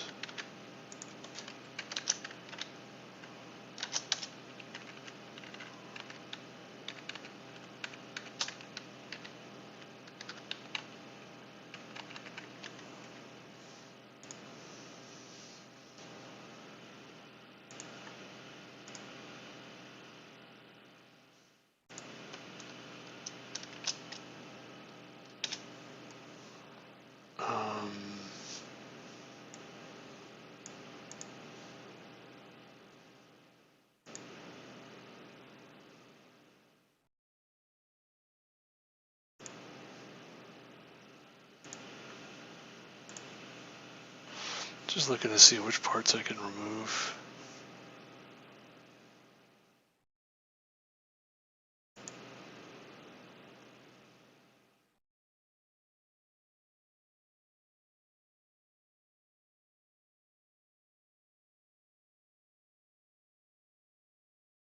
Huh.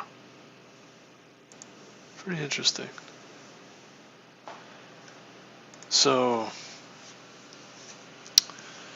okay, now the question is, how do you do this? How do you do this with less memory? So this should have been like a really easy question. I don't know, man. I'm like not that great at this. But in simple terms, yeah, whenever you're dealing with verifying binary search trees, you want to basically have a lower bound and upper bound that you're checking against. And yeah, if it is indeed a binary search tree, then you can use this binary search. Yeah, if it is indeed a binary search tree, in this case, you can actually use this routine to do a logarithmic search. Obviously, if it's not a binary search tree and the logarithmic search gives you something funky, then at some point you're going to violate your bounds on the lower and upper bounds. Just have to update them correctly between each. Excuse me, for each of the iterations. Now, right now, the question is, can you do it using only constant space complexity? I was barely able to do it using extra space. But constant space complexity, basically you would need to do these without recursion.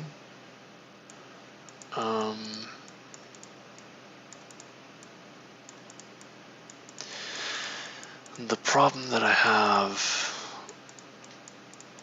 with doing it without recursion is it feels like I would need a stack.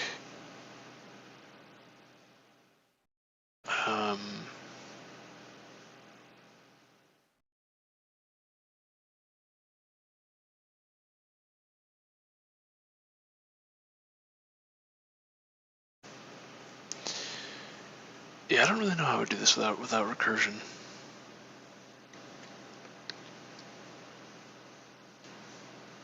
You could view this like a depth first search and a breadth first search.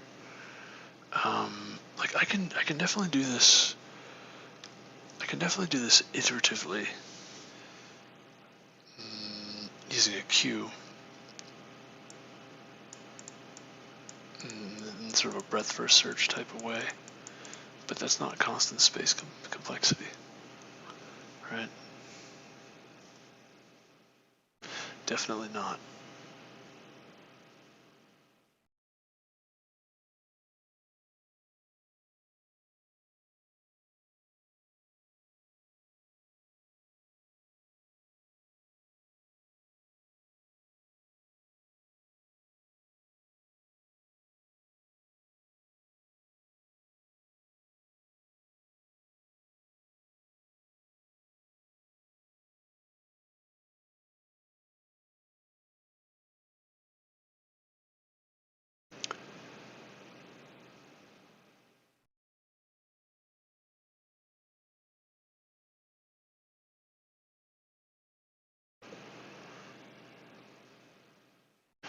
The way I would do this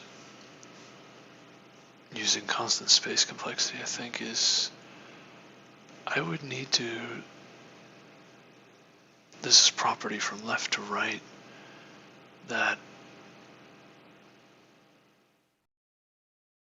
for each number there's a certain pocket of values to the right where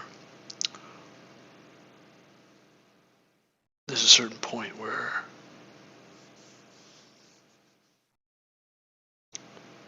to the right all of those values are larger. But up to that point all the values are smaller. So as you move to the right, all these values are smaller, and then boom, now the values are larger. And I guess there's this check that you want to do. Basically, I want to do a kind of like dynamic programming sort of thing, like a very clever way to do this that doesn't involve recursion or searching. I don't want to say you say, okay, I guess if you start with 5, then all of your numbers to the right of 5 have to be less than 5 up to a point where they're no longer less than 5. So I guess you have a lower bound and an upper bound, where your upper bound is infinite and your upper bound is 5 and your lower bound is infinite. And you get to 2 and you say, okay, now 2 is less than 5, and it's greater than our lower bound. Now our upper bound goes from 5 to 2, and the next value has to be less than 2. And it's not.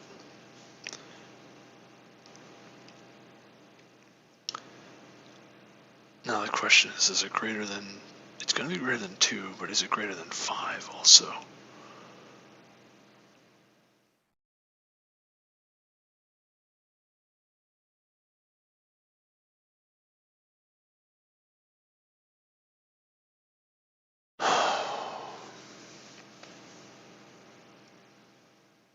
If it's greater than 2, that could be okay. No, see, that's not, that algorithm doesn't make sense. That's not necessarily a correct algorithm, right? Like, I don't actually know.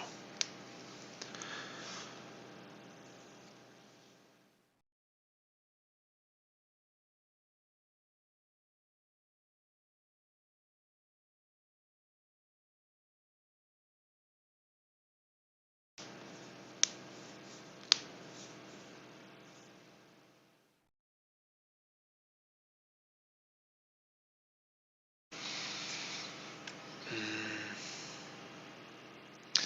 5, 2, 1, 3, 6, and then 1 is less than 2, and then 3 is greater than 1, and it's got to be greater than 2 also. I mean, maybe maybe you're supposed to, maybe it is still sort of n log n time, and you say, okay,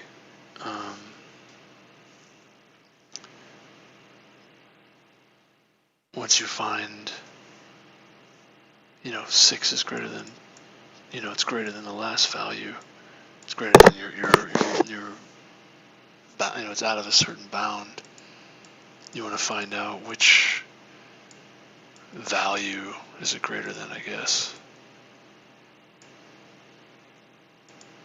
Then you can figure out what value is supposed to come after 6. I don't know.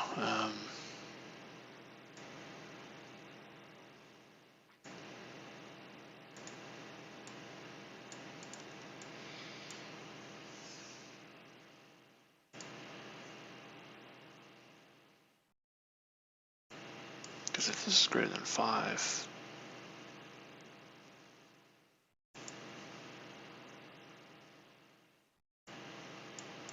everything to the right of that is also supposed to be greater than 5.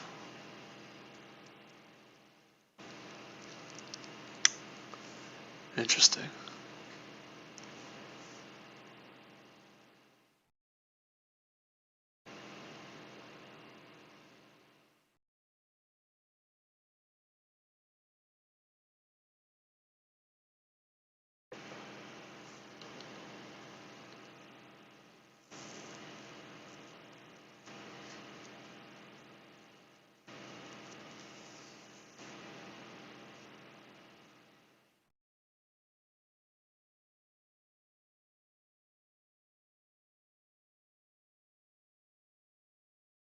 Huh.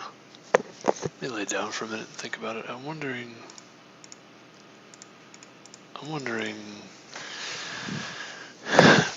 if there's a way to do this that involves maybe a binary search or just something, some constant time. So like I'm thinking, basically the first value you look at is the head, and the next value is either on the left subtree or the right subtree. If it's in the left subtree, that means it's smaller than the previous value. If it's in the right subtree, that means it's greater. Let's suppose we're in the left subtree for a moment. That means we have to be less than the head, and then now this value is the new head of the left subtree. And so our state is kind of the same as it just was, where we have a new head, and now this next value we look at, we compare it to that head, and we say, okay, are we smaller or larger?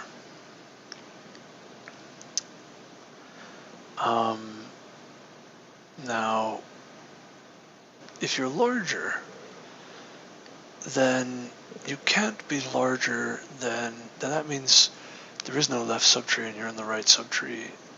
And again, it's a head of another subtree. But I guess, like if you just kept going smaller on the left subtree all the way down, sort of nothing changes, I guess, in the state of things, something like that. If you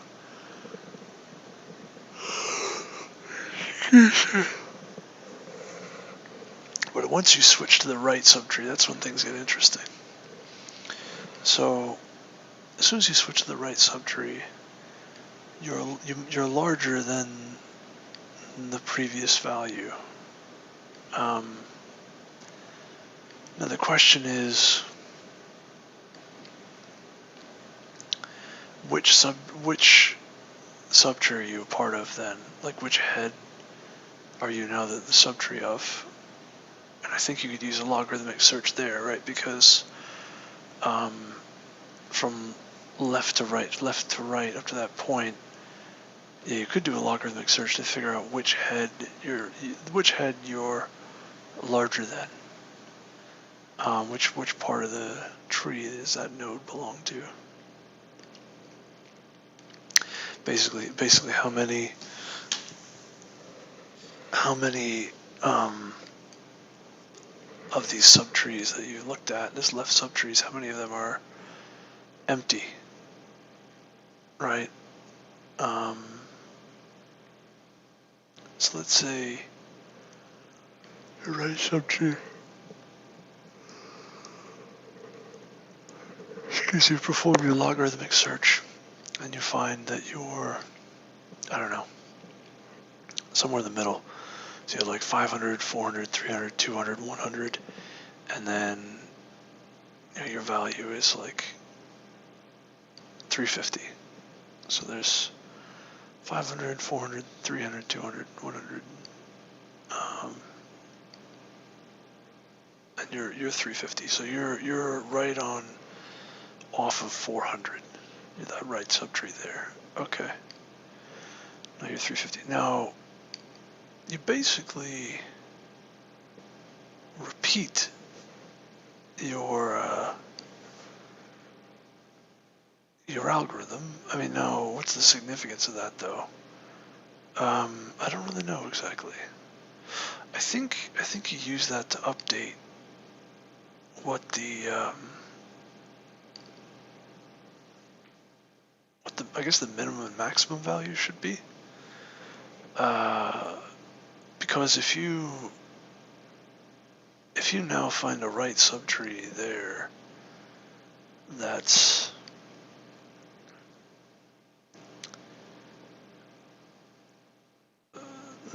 no. If you now find, actually, I don't know. I want to say, if you find a value that's smaller to the right,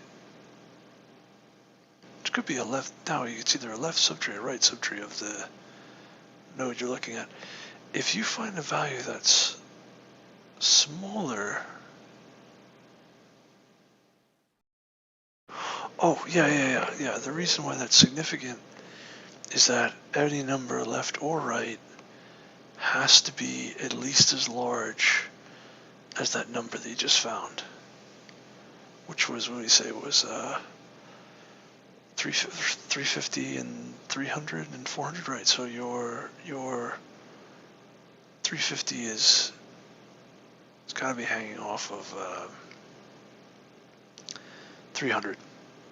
So you can't have any number less than 300 now. I think that's why. So if you find if you're on a left subtree and you go below 300, that's your new minimum. That's your new lower bound. And that means you're not looking at a binary search tree anymore. But let's say you keep going, you do a similar thing, you get another right subtree.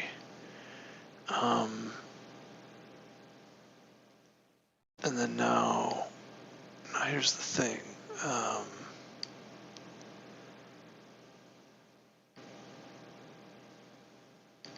You could find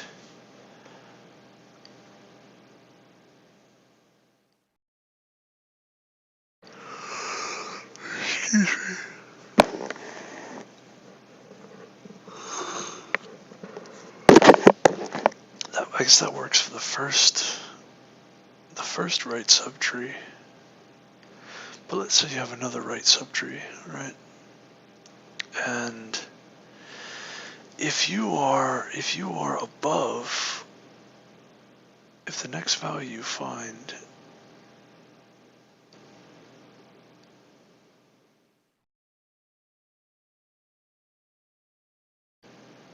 is larger than, so there's sort of two nodes there, right? That we said there's 300 and 400. So that actually tells us that all of the nodes that we're going to look at now on this right subtree must be between 300 and 400. That actually gives us our bounds.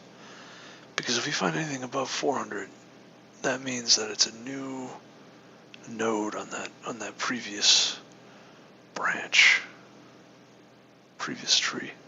And that's actually where I think we need the stack, because that gets confusing, right? Because you have multiple, you can have multiple layers of these branches. That's kind of where you need the stack. Just gotta figure out, you know, where the heck is this new node supposed to go?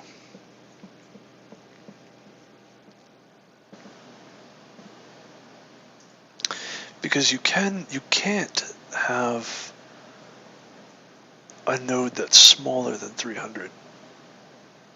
Right, that's sort of already done, I guess. But you can have a node that's larger than 350, than 400. Or, yeah, because that would just get placed on a different tree.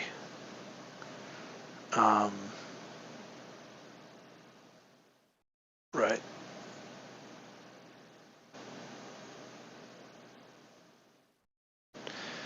Now, what's interesting is when you move to a left subtree, all of those values have to be less than the head, the value you just saw, right? But when you move to a right subtree, all the values have to be larger than the head. However, when you move to a right subtree, you don't necessarily know which head that node belongs to, which is a little confusing. Now, in theory, the easiest thing to do is just find the first number that's larger than your head value. And then you say everything, then that splits the array into two pieces, right? The left subtree and the right subtree. That's all well and good, however, that's the basis for the recursive algorithm. We're trying to figure out a way, to not only do it iteratively, but also do it without using a stack, which is super challenging. It's extremely challenging.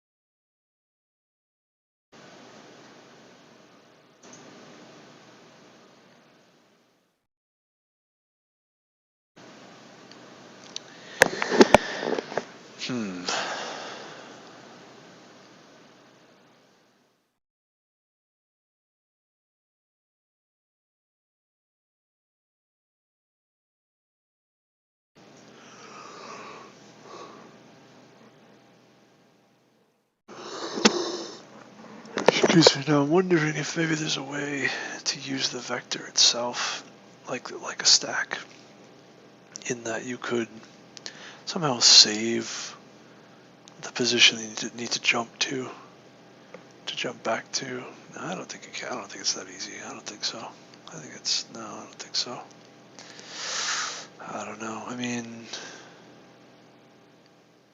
as I said, certainly navigating, down the left side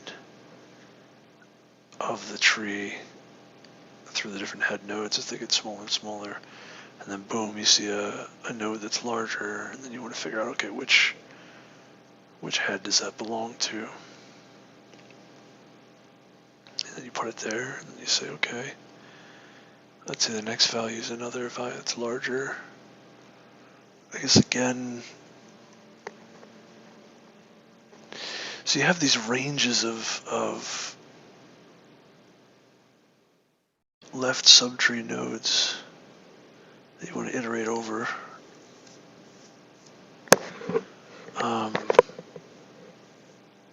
Interesting.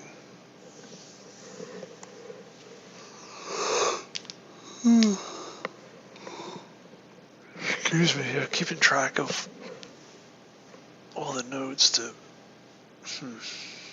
I don't know, man. This is hard. Seems like there's a lot of information you need to keep track of.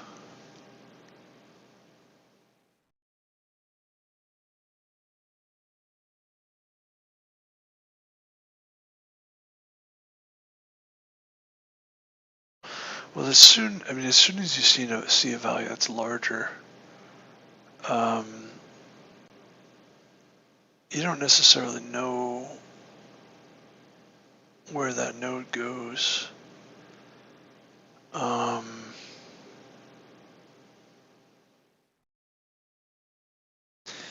thing is,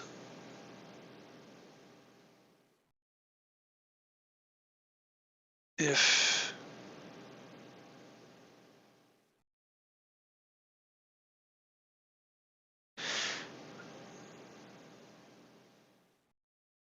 it's larger than any of the nodes you've already seen,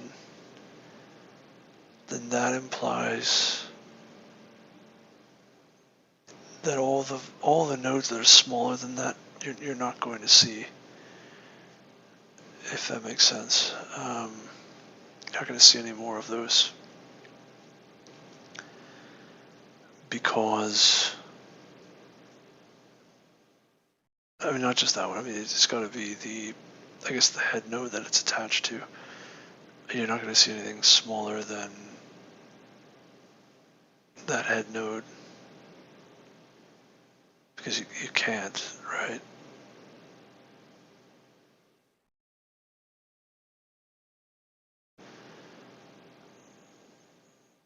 I mean, certainly anything larger is either on that right subtree or is on some other head node that's larger, off of some other head node that's larger, possibly. But something that's smaller than that current node's head node, basically, if you see that, it should have already been processed, if that makes sense.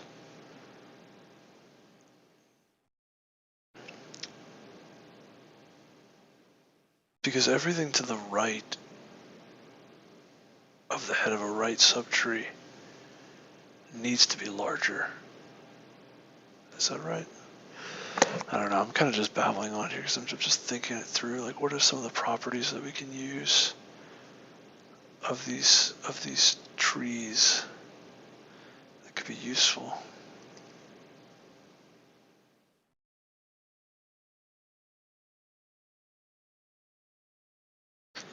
Everything to the right of a head node. That's the head of a right subtree. Well, the thing is, yeah, you've got this left subtree. It could be sort of any shape.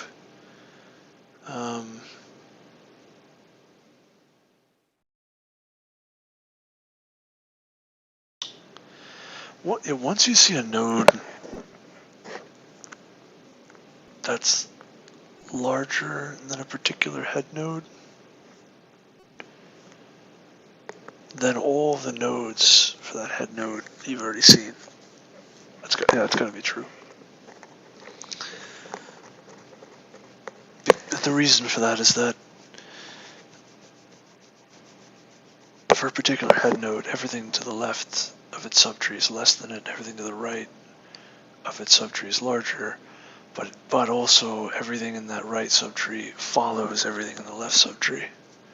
So there's a certain partition point where you will no longer see that left subtree. And if this node is encapsulated by another, let's say this is like a it's a subtree of some other tree, whether it's on the left side or the right side, that property still holds. Well, that's the question. I'm wondering.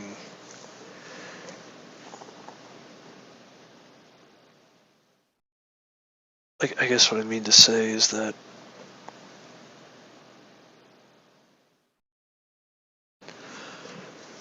because everything on the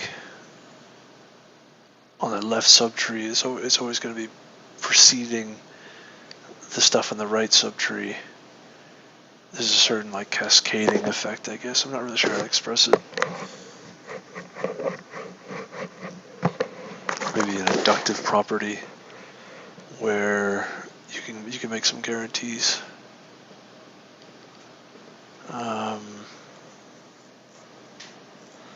Just think the left subtree, the right subtree.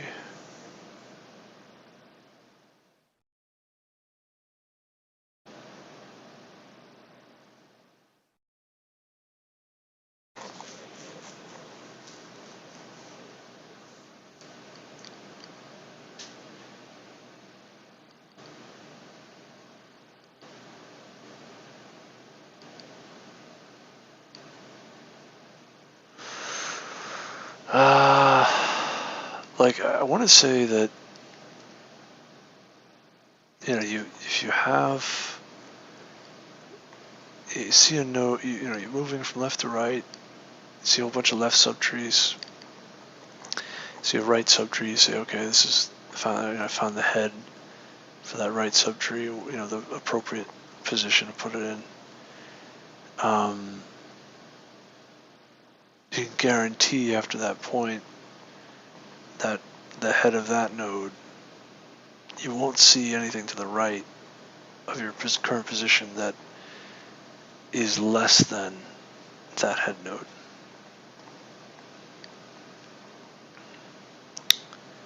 True. Because for that head node, there's a left subtree and a right subtree, and everything in the left subtree you've already seen it. Right. Correct. And further, that means that every node from there on out to the right has got to be larger than that particular head that you found. So you have an absolute minimum. Like it just got updated.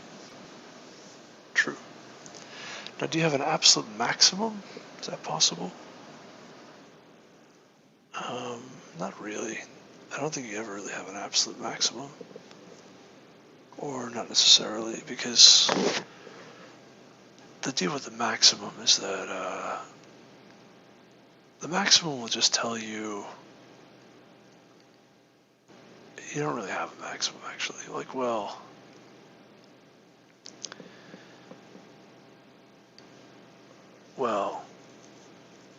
I don't know, actually. I don't know now. I'm not sure. I don't know what to think of the maximums. We definitely have an absolute minimum there. That got updated. But now here's the thing. Like, you could have multiple layers of, from that right subtree, you have a bunch of other left subtrees, and then another right subtree, and other left subtrees, and on and on and on. You kind of have this, like, I don't know, you have this, like, nesting that goes on. And the problem is that, let's say, out of the blue, you do get this very large node that goes all the way to the top level, and that's supposed to be your new right subtree. Sure, you get a new minimum, but like, how do you know which left subtree you're supposed to jump to? Because earlier, when there was only one sort of branch to pay attention to, it was pretty simple, but now you need to somehow keep track of like the quote-unquote holes to figure out which head node to jump back to. See, that's the thing I'm not sure about. Well, you're not going to jump to the previous ones ever again. The smaller ones. So that's kind of good, I guess. However, when you do your searching, you need to somehow, I don't know, jump to the correct ones. I'm not really sure. Because we're trying to do all of this without any extra space. So we're not really keeping track of the sort of holes, quote unquote.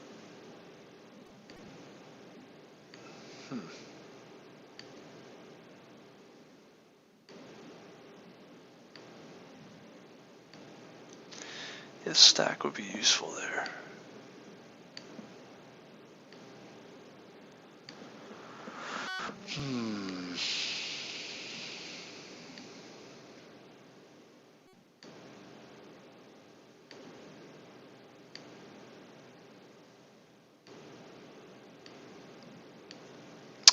What you can do, you can actually, I have an idea.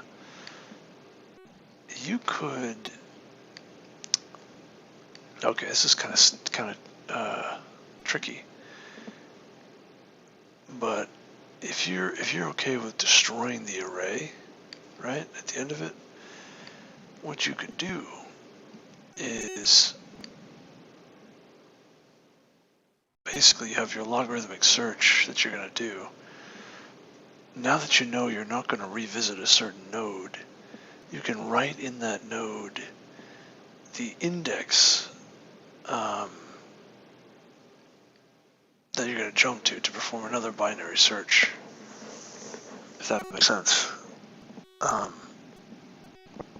So if your binary search fails, that sort of gives you your stack. You kind of jump to the next index to search. Maybe you could do something like that, and then you would, in that way, you would actually be able to chain your binary searches to figure out which node to jump to.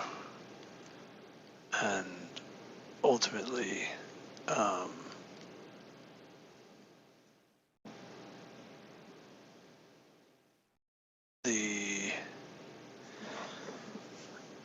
want to say something like there really can't be that many of these indices to jump through, something like that. I want to say something like that, some kind of algorithm that you can come up with, sneaky kind of algorithm where you don't use more memory and you don't need a stack, but the stack is sort of implicit in the array. You kind of write it in as you walk through it. Something like that. I don't know. I mean, it's pretty, I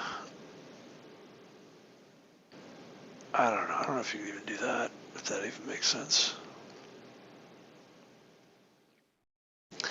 I don't know, man. I don't know. I'll have to come back to this, I think about it some more. I don't know if I'm going to live stream that part. I'm really tired. Probably just going to end the stream, go to sleep. But this has been a really interesting question. I got stuck on it, you know. I don't know what the how to do this without extra time complexity, or extra space complexity. I have to really ponder it some more. Let me. Oh boy. Oh. Okay. Let me go ahead and get going.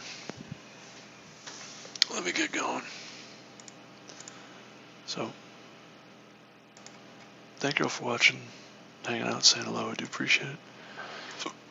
Wow, that was 2.5 hours I spent on this. No kidding. Dang. All right, I'm gonna get out of here. So, take care. Have a good rest of your day, rest of your night.